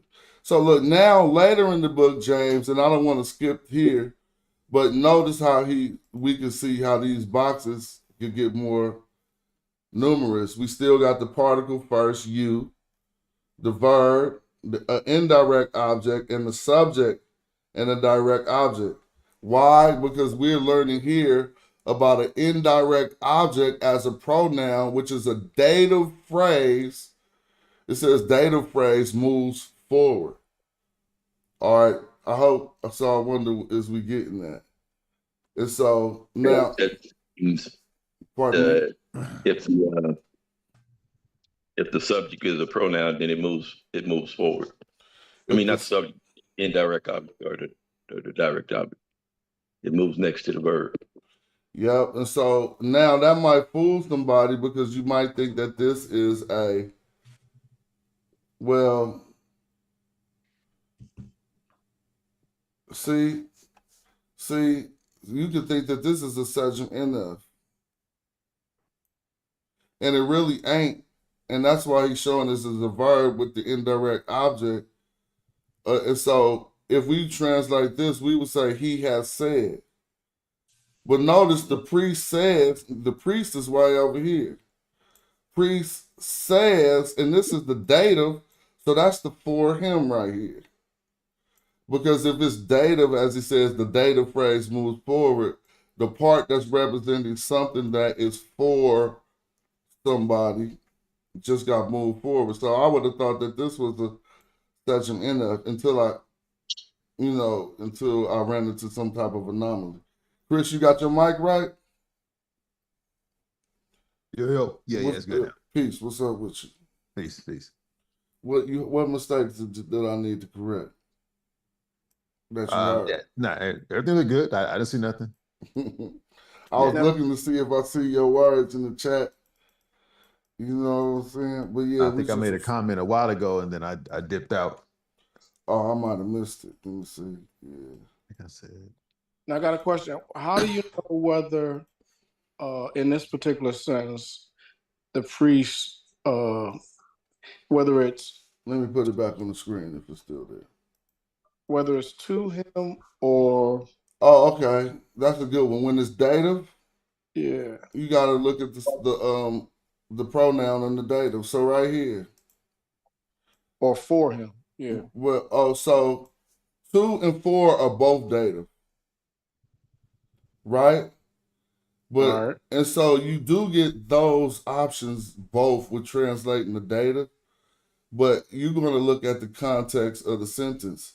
So it says the priest says a magical spell for him. In this sentence, to him and for him equals the same thing. All right, well, you can say, well, if the spell was for him, but he said it to another person, you feel me? Then I would understand what you're saying. But you still got the option of 2 or 4 whenever you're doing the dative. And it seems like they opted the 4. How would you reconcile that, Chris, right here? Because what if the spell was for another person? It says the priest says the magical spell for him to John. And if him represented a third person. Yeah, then it would be you'd have a adverbial adjunct attached to it. Because right now, right, you don't have that right now. So when you said to John, or what you said to John, right? Yeah. Yeah. So then, right, you have to attach a box 6. Oh yeah. Okay. And it will come at the end. So adjunct just mean like amendment, or what is the adjunct? Yeah, a link to, attached to. Oh, okay, yeah. Yeah. Okay, great. But wouldn't to him, like you said, to him or for him kind of works for both. So if you said the priest said the magical spell to him for John, or for him to John, and like you said, it's kind of the same thing, right? Nuh-uh. The priest said the magical spell to him for John. In a sense, John never heard the spell. Him just heard it. But if the priest said the magical spell to John for him, then John heard the spell and he never heard it. Or there's a chance that he never heard it. You see what I'm saying? So something is switching when you do that. That's why I think, but in the sense of, let's leave out the part that we added. Nothing switches in the priest says the magical spell for him or to him. What switches there? To him, to me, seems it was like directed at him.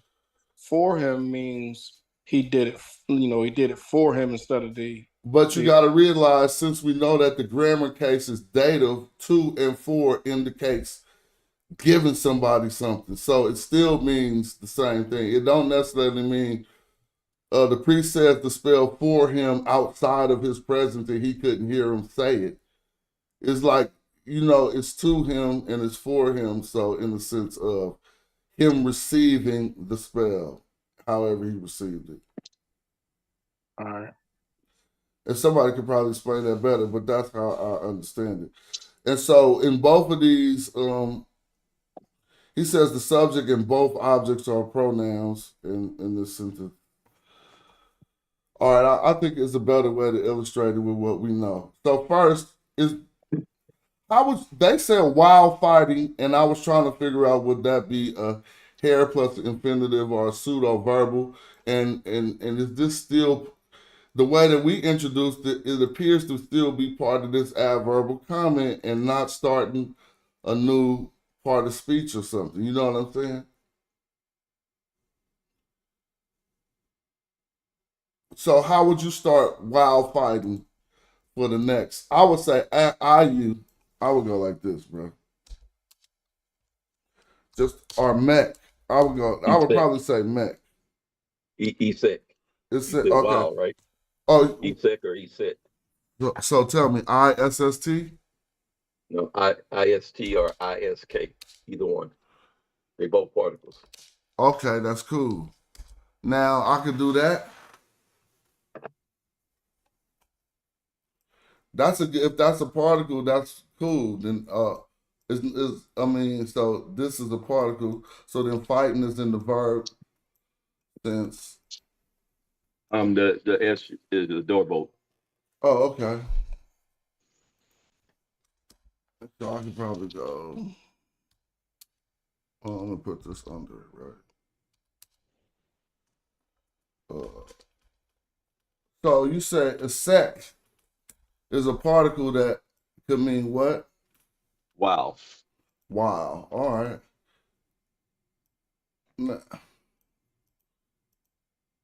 All right. I'm learning. So that wow fighting is correct right there? I thought that's what y'all wanted to say. Yeah. I'm just trying to make sure. Okay, wow fighting. So I think the problem is I'm starting off. Oh yeah, no, that's not a problem. They do start with the verb. Because in English, I would have said he broke his leg while fighting. Well, now I'm saying while fighting, he did whatever the action. But yeah, I forgot. We gotta just switch it around. Shazmu, you want to finish out telling me what else to say about the sentence? While fighting, what happened? And let's see if we get He this right. conquered the enemy, or he No, he conquered. already surrendered. I mean, to slaughter him, he slaughtered the enemy at the first one. So we're gonna say the same thing over. Well, he came to slaughter him, and then I guess while fighting, he shot Okay, his that's magi. a good Shot one. He his shot magi. Yeah, his while magi. fighting. Yeah, So I would go like this: a his T, magi shot. and then I would put a STI, and then I'll put another T. Then I have to fix it. Hold up. If y'all would use a different word for shooting, let me know. But then I'll put them T's closer up under like that. Feel me?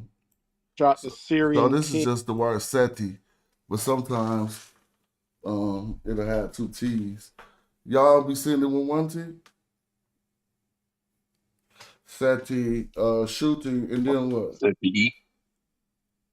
Should I put something else after this? Or you just SETI. Wait, what did you say about shooting? Shot. I thought you said it had two T's. Oh well, I see it like this sometimes, but if I should take, I could take a T out. I think that would be like infinitive if it had two Oh, T's. okay. This is the infinitive of it. So SETI. this is one who is shooting. I mean, a shooter, right? Infinitive. So he's not a shooter. It's while he was shooting. Wait. Hair plus. That's hair plus. Okay. So shooting. I'll take a T off of this. So I'm just gonna say STI with a T. Still need it closer though.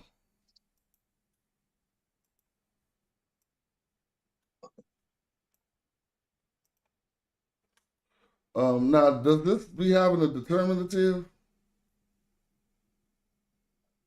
I don't think so. Not alternatives. But normally though, in metanetia, you normally don't see two action. They normally don't stack Yeah. verbs. Okay, that's the problem. Yeah, they normally don't stack verbs like we do in English like this. Okay, so Actually, yeah, you're right. That's the problem. So while fighting, The king shot. So you need like Nasut. no, it would be he shot something while fighting, right? Oh, shot the Amu prince in the eye. Wait a minute.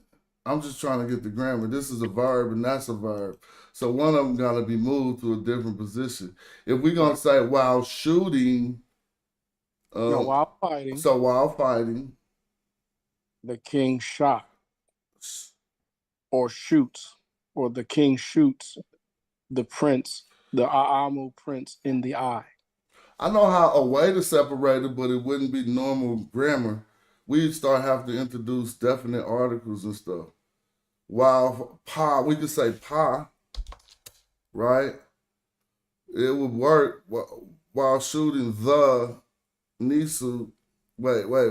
While fighting the Nisu, that wouldn't work? Well, verb, subject. Yeah, we could just introduce a definite article.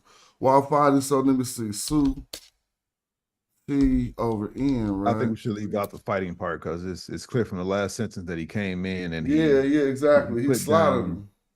Right. So it's clear that he's fighting already. So I would get rid of the aha. I'm gonna take all of this off. And then let's just say a sentence and let's just work that into. Let's see how we could do it. In the middle there. ESET can also mean then.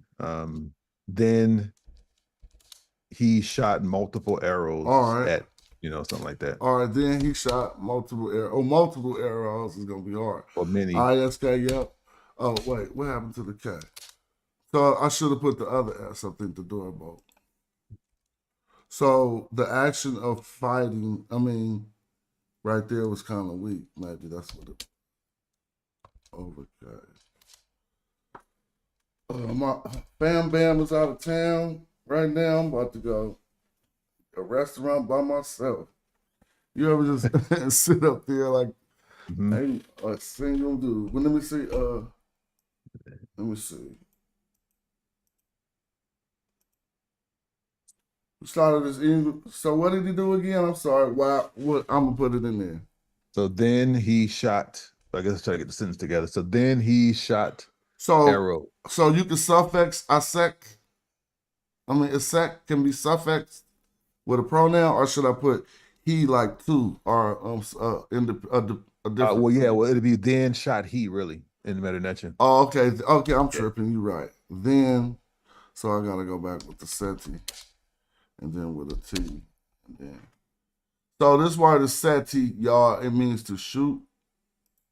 And this is how we get taseti. So notice it don't mean a bow. And in all actuality, in AAVE, taseti is the land of the shooter. Well, we see that clearly. And so, we got F, right? Then he shot many. Hold on. Then he shot. I'm gonna put ASA. A-S. How you say I shot? A capital S? A? There you go. Yep, it's A capital S-A. Then put a T because he shot. So this is modifying, many is modifying the arrows that he shot. So in order, now I also need to put something under the lizard, huh? I should put maybe Z2 under the lizard. Or Z2. Why every time I do Z2, it's coming out like that. Over Z2. See, there you go. Ain't that how they do it? Or what? Yep. Or maybe with a T, maybe the T over in the three strokes over the T. But I have seen the plurality under the lizard before. But why do you have a bread loaf on a shot?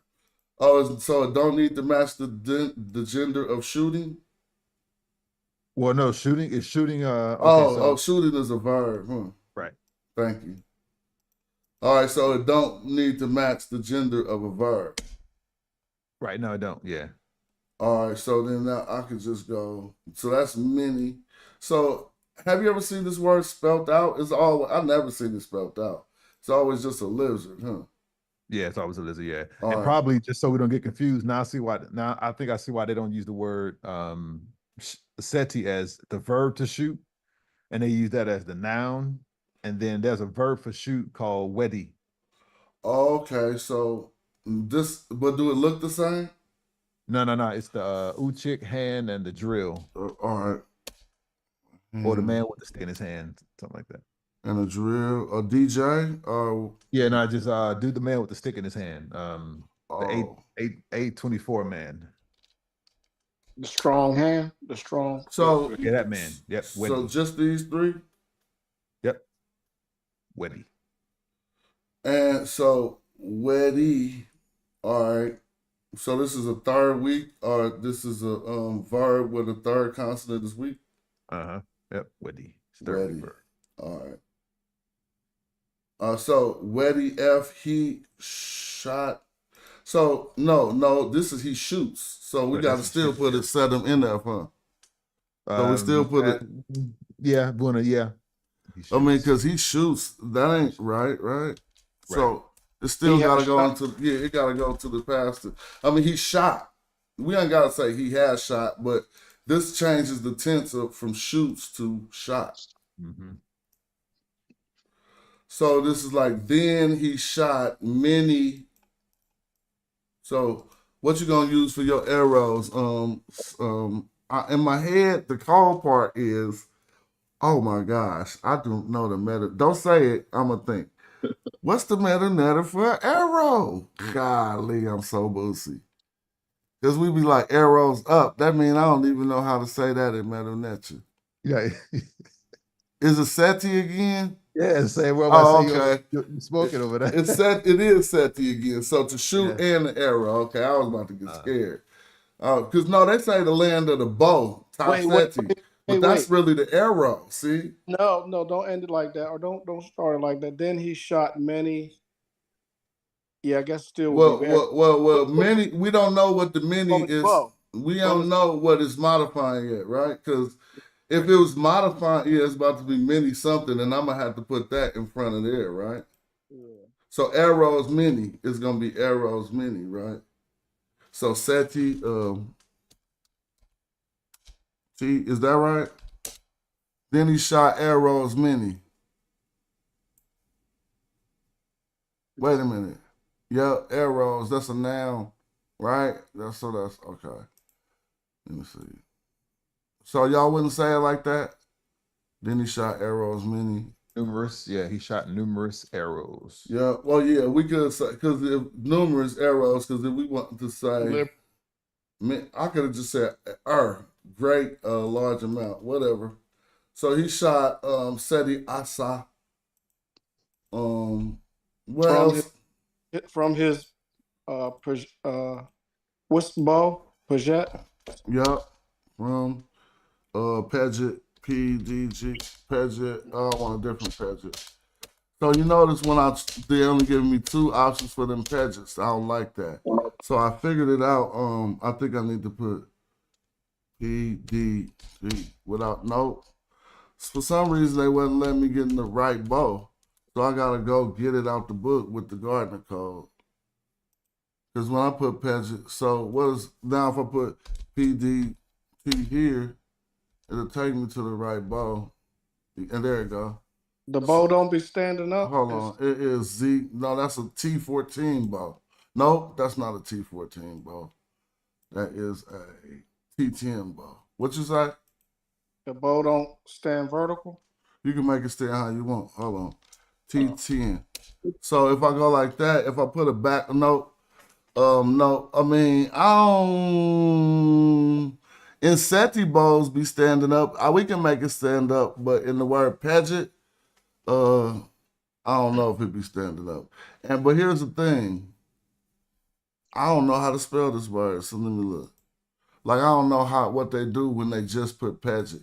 Because these just got the bow. Oh, they just put it in a T. Okay, that's what I wanted to know. So they put it. Something else they normally don't do either. Most Egyptian sentences aren't chatty, so they probably wouldn't say he shot many arrows with his bow. They probably said something like, shot many arrows he into, or shot many arrows. All right. So no, that's cool. I feel you. So shot many arrows, in his eye or something, or in the eye. All right. So we're gonna say, that statement in the blink of an eye that got Kim in it? M. Kim. It's what? M. Kim what? Kim Knee. Let's just M Kim. All right, let me see. let me make sure. M But Kim. I like Over that saying. yeah, I know. But now, you want to know what? I want to retranslate that. It's not used too many times, and I looked at the initial text. They say Tutmosis say he shot 1, 2, 3, 4, 7 lions in the blink of an eye. But we know Magi archers need to shoot things in the what? In the kim of the eye, in the black of the eye. And so, since Europeans ain't understanding it, that idiom only occurs twice, and they don't even want to attribute that he's simply talking about his accuracy. Yeah. That he was like, because saying that he shot 7 lions in the blink of an eye, y'all tripping. They wasn't saying in the blink of an eye. You taking this modern idiom and you trying to take it back too far. And then say they only used it twice in history. But it is M. Kim over the papyrus roll. It's M Kim Knee Ot. All right, M. Kim Knee. So N. N-Y. All right, over the Y. It show the Y. M. Kim Knee Ot. A-T. Q. Oh, it's the bird though. Vulture bird, yeah. Hey, and then just a T, huh? Now, over the T is an I or is a Ra? It's like a Ra, son, huh? I think it's a Ra, son. There's no determinative. M. Kim. And so this Kim don't got a papyrus roll under it? Yeah. Okay. Not on this saying. So it says, then he shot his... no. So this is his arrows, huh? Wait a minute, many arrows. I'm sorry. Many arrows. Oh, yeah, I thought that was the many arrows in the blink of an eye. This is what they say this is, but I'm saying in the black of the eye. Now, okay, that's cool. Ot is I. I thought it had an eye on it, but you said no determinative. Yeah. No, art is like moment, Oh, moment? Well, it's like moment, but the saying is in the blink of an eye. See, that's Like what I'm that trying to hand, say. the hand they use for moment, the Alif hand. But I'm trying to say though that I think we should spend some time on this because art is a moment, right? Mm-hmm. Few, but the saying is like an idiom or something like that. But basically, there's no word for eye here. So me trying to force in the black of the eye, it'll really just say in the black. But in the black really literally means pupil. That's how you say pupil. But from ot to whatever it is for an eye. Well, you would have to change ot to erect. But hold on, I don't want to mess it up. Let me see. In the black of the eye. Yeah, it's probably meaning not black here in this case. Yeah, I know. No, it's not. It's not. It's just a idiom. I know, but I was trying to force it to mean black, and so okay, you can't. All you gotta do is just say M Kim Knee erect. No, I was trying to form a hypothesis, but if the hypothesis don't work, I'm not going to try to rock with it. But I was thinking in this hypothesis that in the blink of an eye is a modern idiom that they are superimposed onto ancient times. But I know an ancient idiom was about shooting in the black of the eye. How do you get black to be blink? Well, exactly. Well, they just changing it. They just saying a twinkle, and they take it from the word twinkle. Right. The word "ot" with the sun with the rod disc on it can mean in the twinkling of an eye, at an instant. Then where do you get ot? See what I mean? Because ot is a moment in time. Ot is a moment in time, right? Right, but then where do you get the word I? Yeah, they just throwing that in there. That's what I'm saying. Yeah, like I said, it's just like an idiom or something. But the real talk though, if you look up this idiom, it's only like used twice. So even the body, the material that the Egyptologists had to go off when trying to figure this idiot, it wasn't plentiful. They had to decide off either the Tutmosis text, which is one of them, or another place. Tutmosis the third said this in the Battle of Megiddo, and it is said someplace else.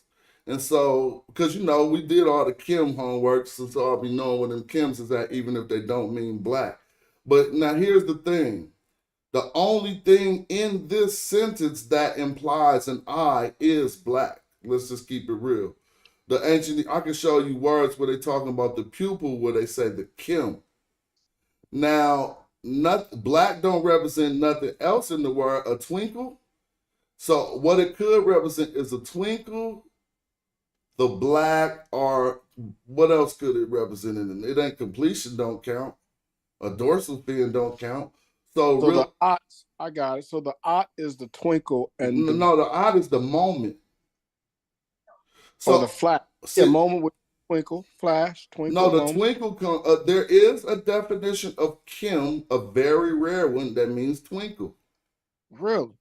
Okay. Yeah. So if they say a twinkle and a moment, in a twinkle belonging to a moment, in the black belonging to a moment, in the moment, the twinkling of a moment would work.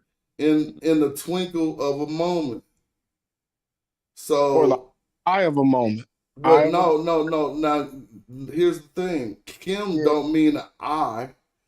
When they in the one, I think it's two instances when they used it, just like this other one, when they used it for, it was talking about the pupil. It is Horus's black and his white.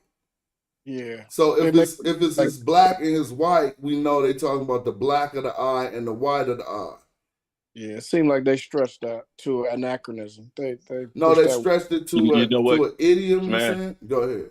Yeah. There is a Shafetu row under the Kim and the disc under the T. Okay, I thought so. So under this, so I put what is that, Z4 or something? Well, Z5. I forgot what's the papyrus roll. Somebody know. I don't know. I forgot. I'm just going through all the Z's because I'm thinking. Y1? Is it Y1? Oh, Y1. Okay. Yep, and it should be under this Kim. I'm gonna go get me a smash burger. I know my name is Smash, but I eat beef still, and smash burgers, ooh, they be going hard lately. So this is M Kim Ni Ot. I still think something's supposed to be under this Ot that look like this. Let me show y'all. Yeah, they normally put a sun disc over it. That's what it's supposed to be. Now when you put the papyrus roll underneath the Kim, then that wouldn't mean I anymore, right? Because that's more abstract of something else. So when we put so first of all, I see when I make these mistakes, and I hate when people stick with my mistakes. I never was really saying Kim meant an I. I was talking about the black portion of an I, right? And they don't call it nothing but Kim. So all they really is just saying is the black when they talking about the pupil. But there's no word for Kim that literally means the eye, actually. Well, not the eye, but the black of the eye. The Kim, because we know Plutarch talked about the Kim meaning the pupil, the black, the part of the eye. Well, here's this. If this said in the black belonging to the moment, see? Now, if they would have said a rat back here, I mean, what's an eye? Eerie? I mean, they would have said a word for eye right here, not a word for moment. So this is a genitival adjective. So this, whatever this is, let's just say X. It belongs to the moment. See? So therefore, that's why the grammar is helping us. We got this preposition, right? Now let's just keep this as an X. We got a preposition by or in X belonging to the moment. So what is X belonging to the moment? They saying an instance. So when they went to the definitions for Kim, they got one that well, here's the thing. I'm sorry. I want to retract that because this is the part we don't know about dictionaries.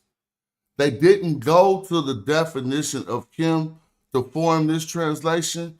It is this translation that mandates that there is a term Kim twinkle in the dictionary. I used to have that backwards. So you, if you got that backwards, you would think there's a lot of statistical inventory that mandates that you put a term Kim in the dictionary. It don't work like that.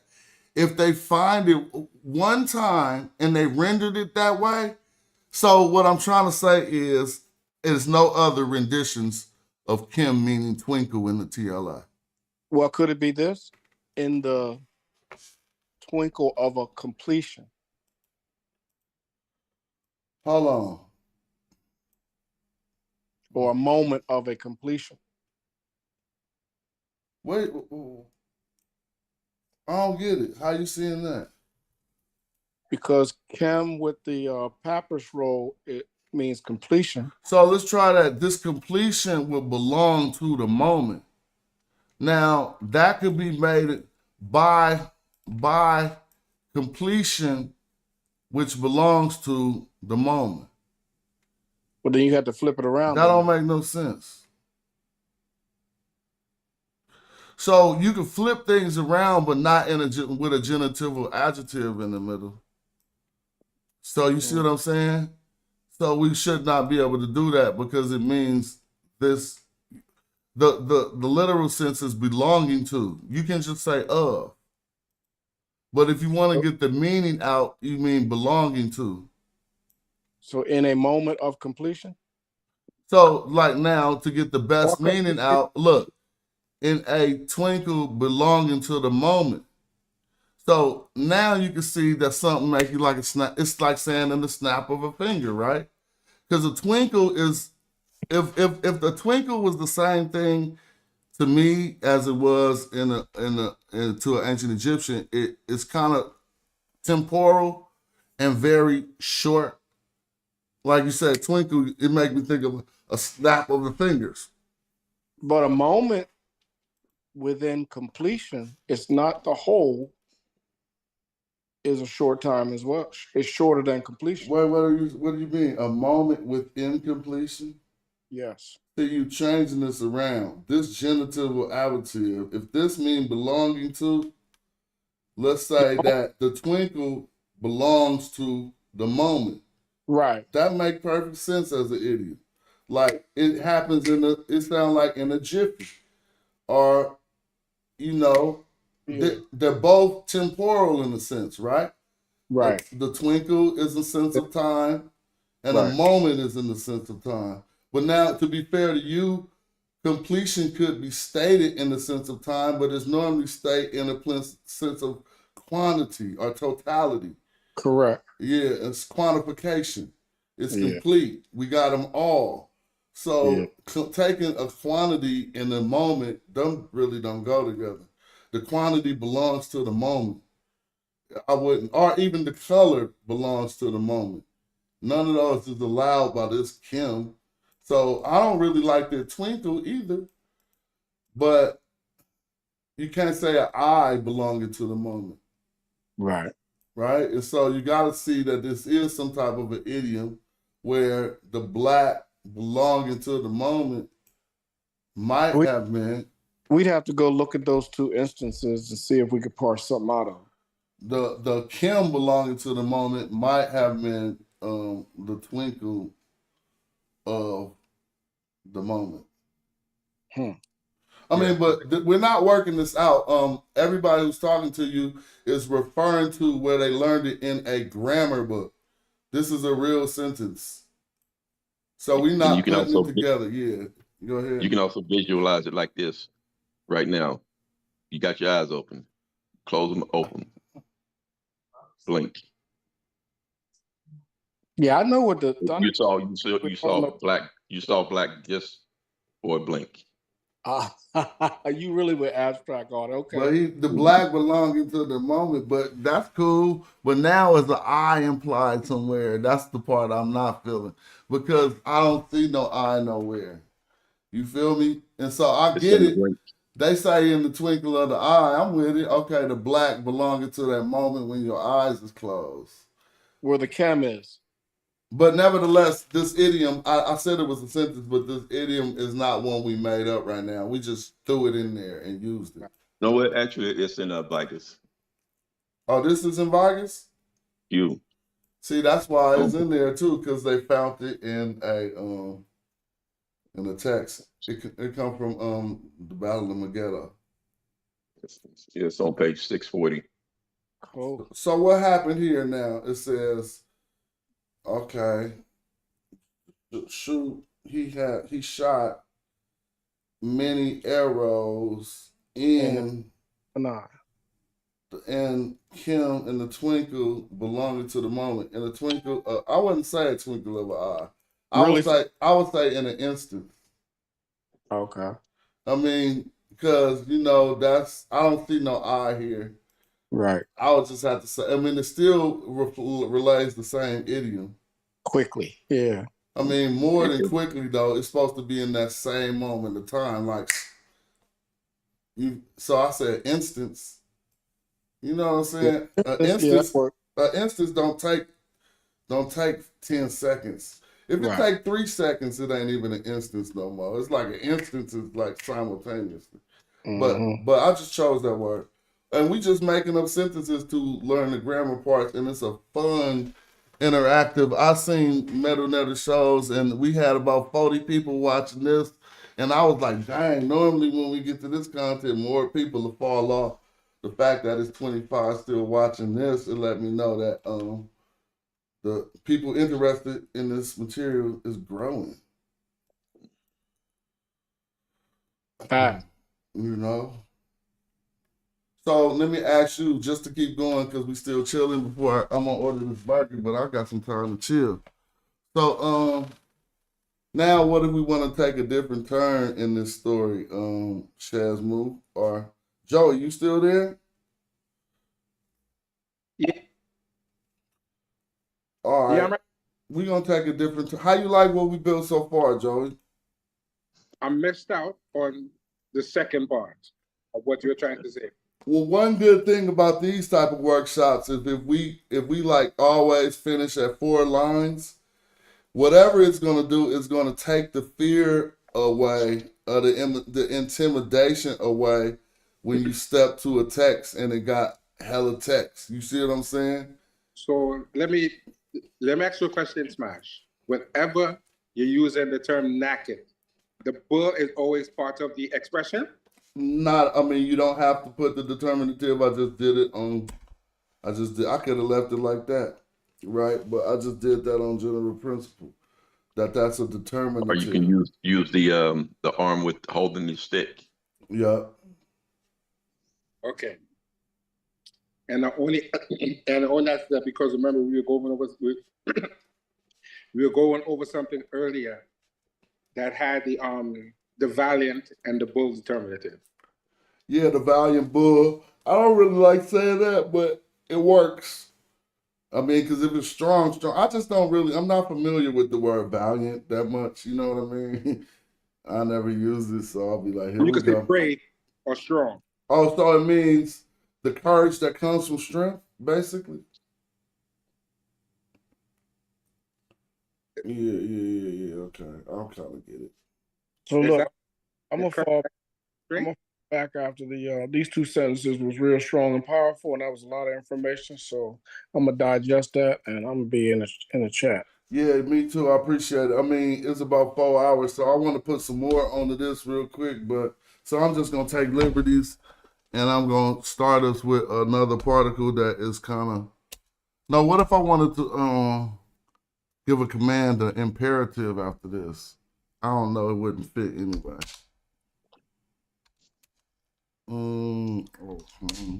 Oops.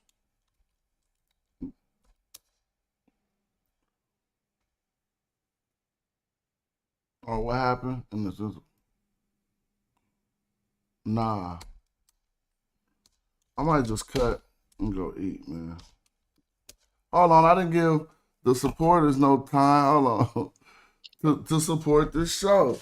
See, sometimes we be teaching and cooking so hard we don't even think about ourselves. I know I do that sometimes, so I had to stop and put the Cash App up.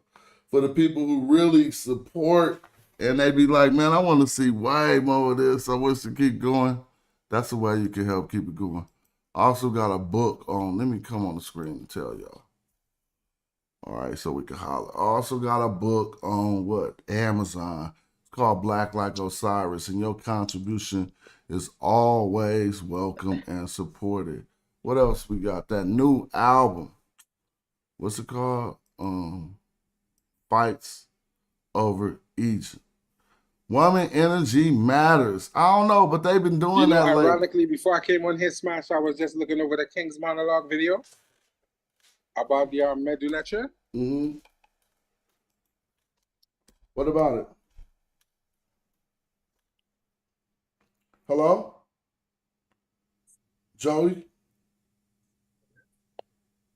Well, we just right now promoting the Smash Rockwell Fights Over Egypt, the book Black Like Osiris, the Meta teachings, and it's just a pleasure to be able to chime in and see the visuals and learn and get content. And then you got your store with all the different shorts and shirts. So yeah, that band camp is always there to go listen to your music and download.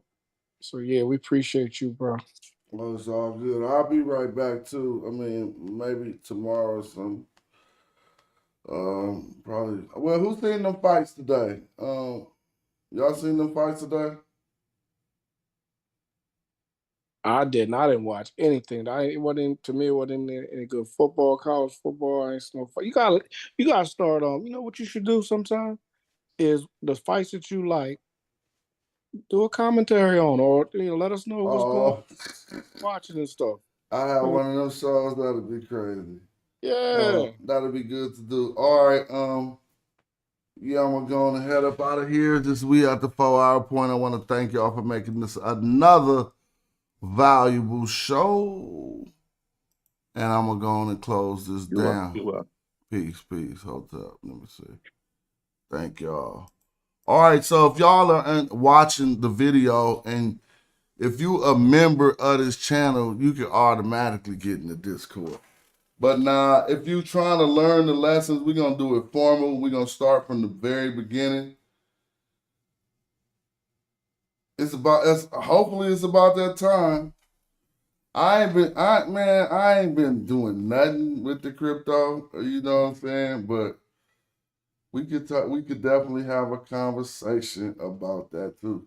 Maybe somebody could come on and lead the discussion, because I ain't been keeping up, you know what I'm saying? Not like I normally would be. And so, peace and thanks for tapping in, and thanks for supporting the channel, and thanks for always being on the show. Matter of fact, Woman Energy Matters, I'm about to do some research and see if we can't get a crypto show going. See how many people click the link, you know what I'm saying? All right. That's smash.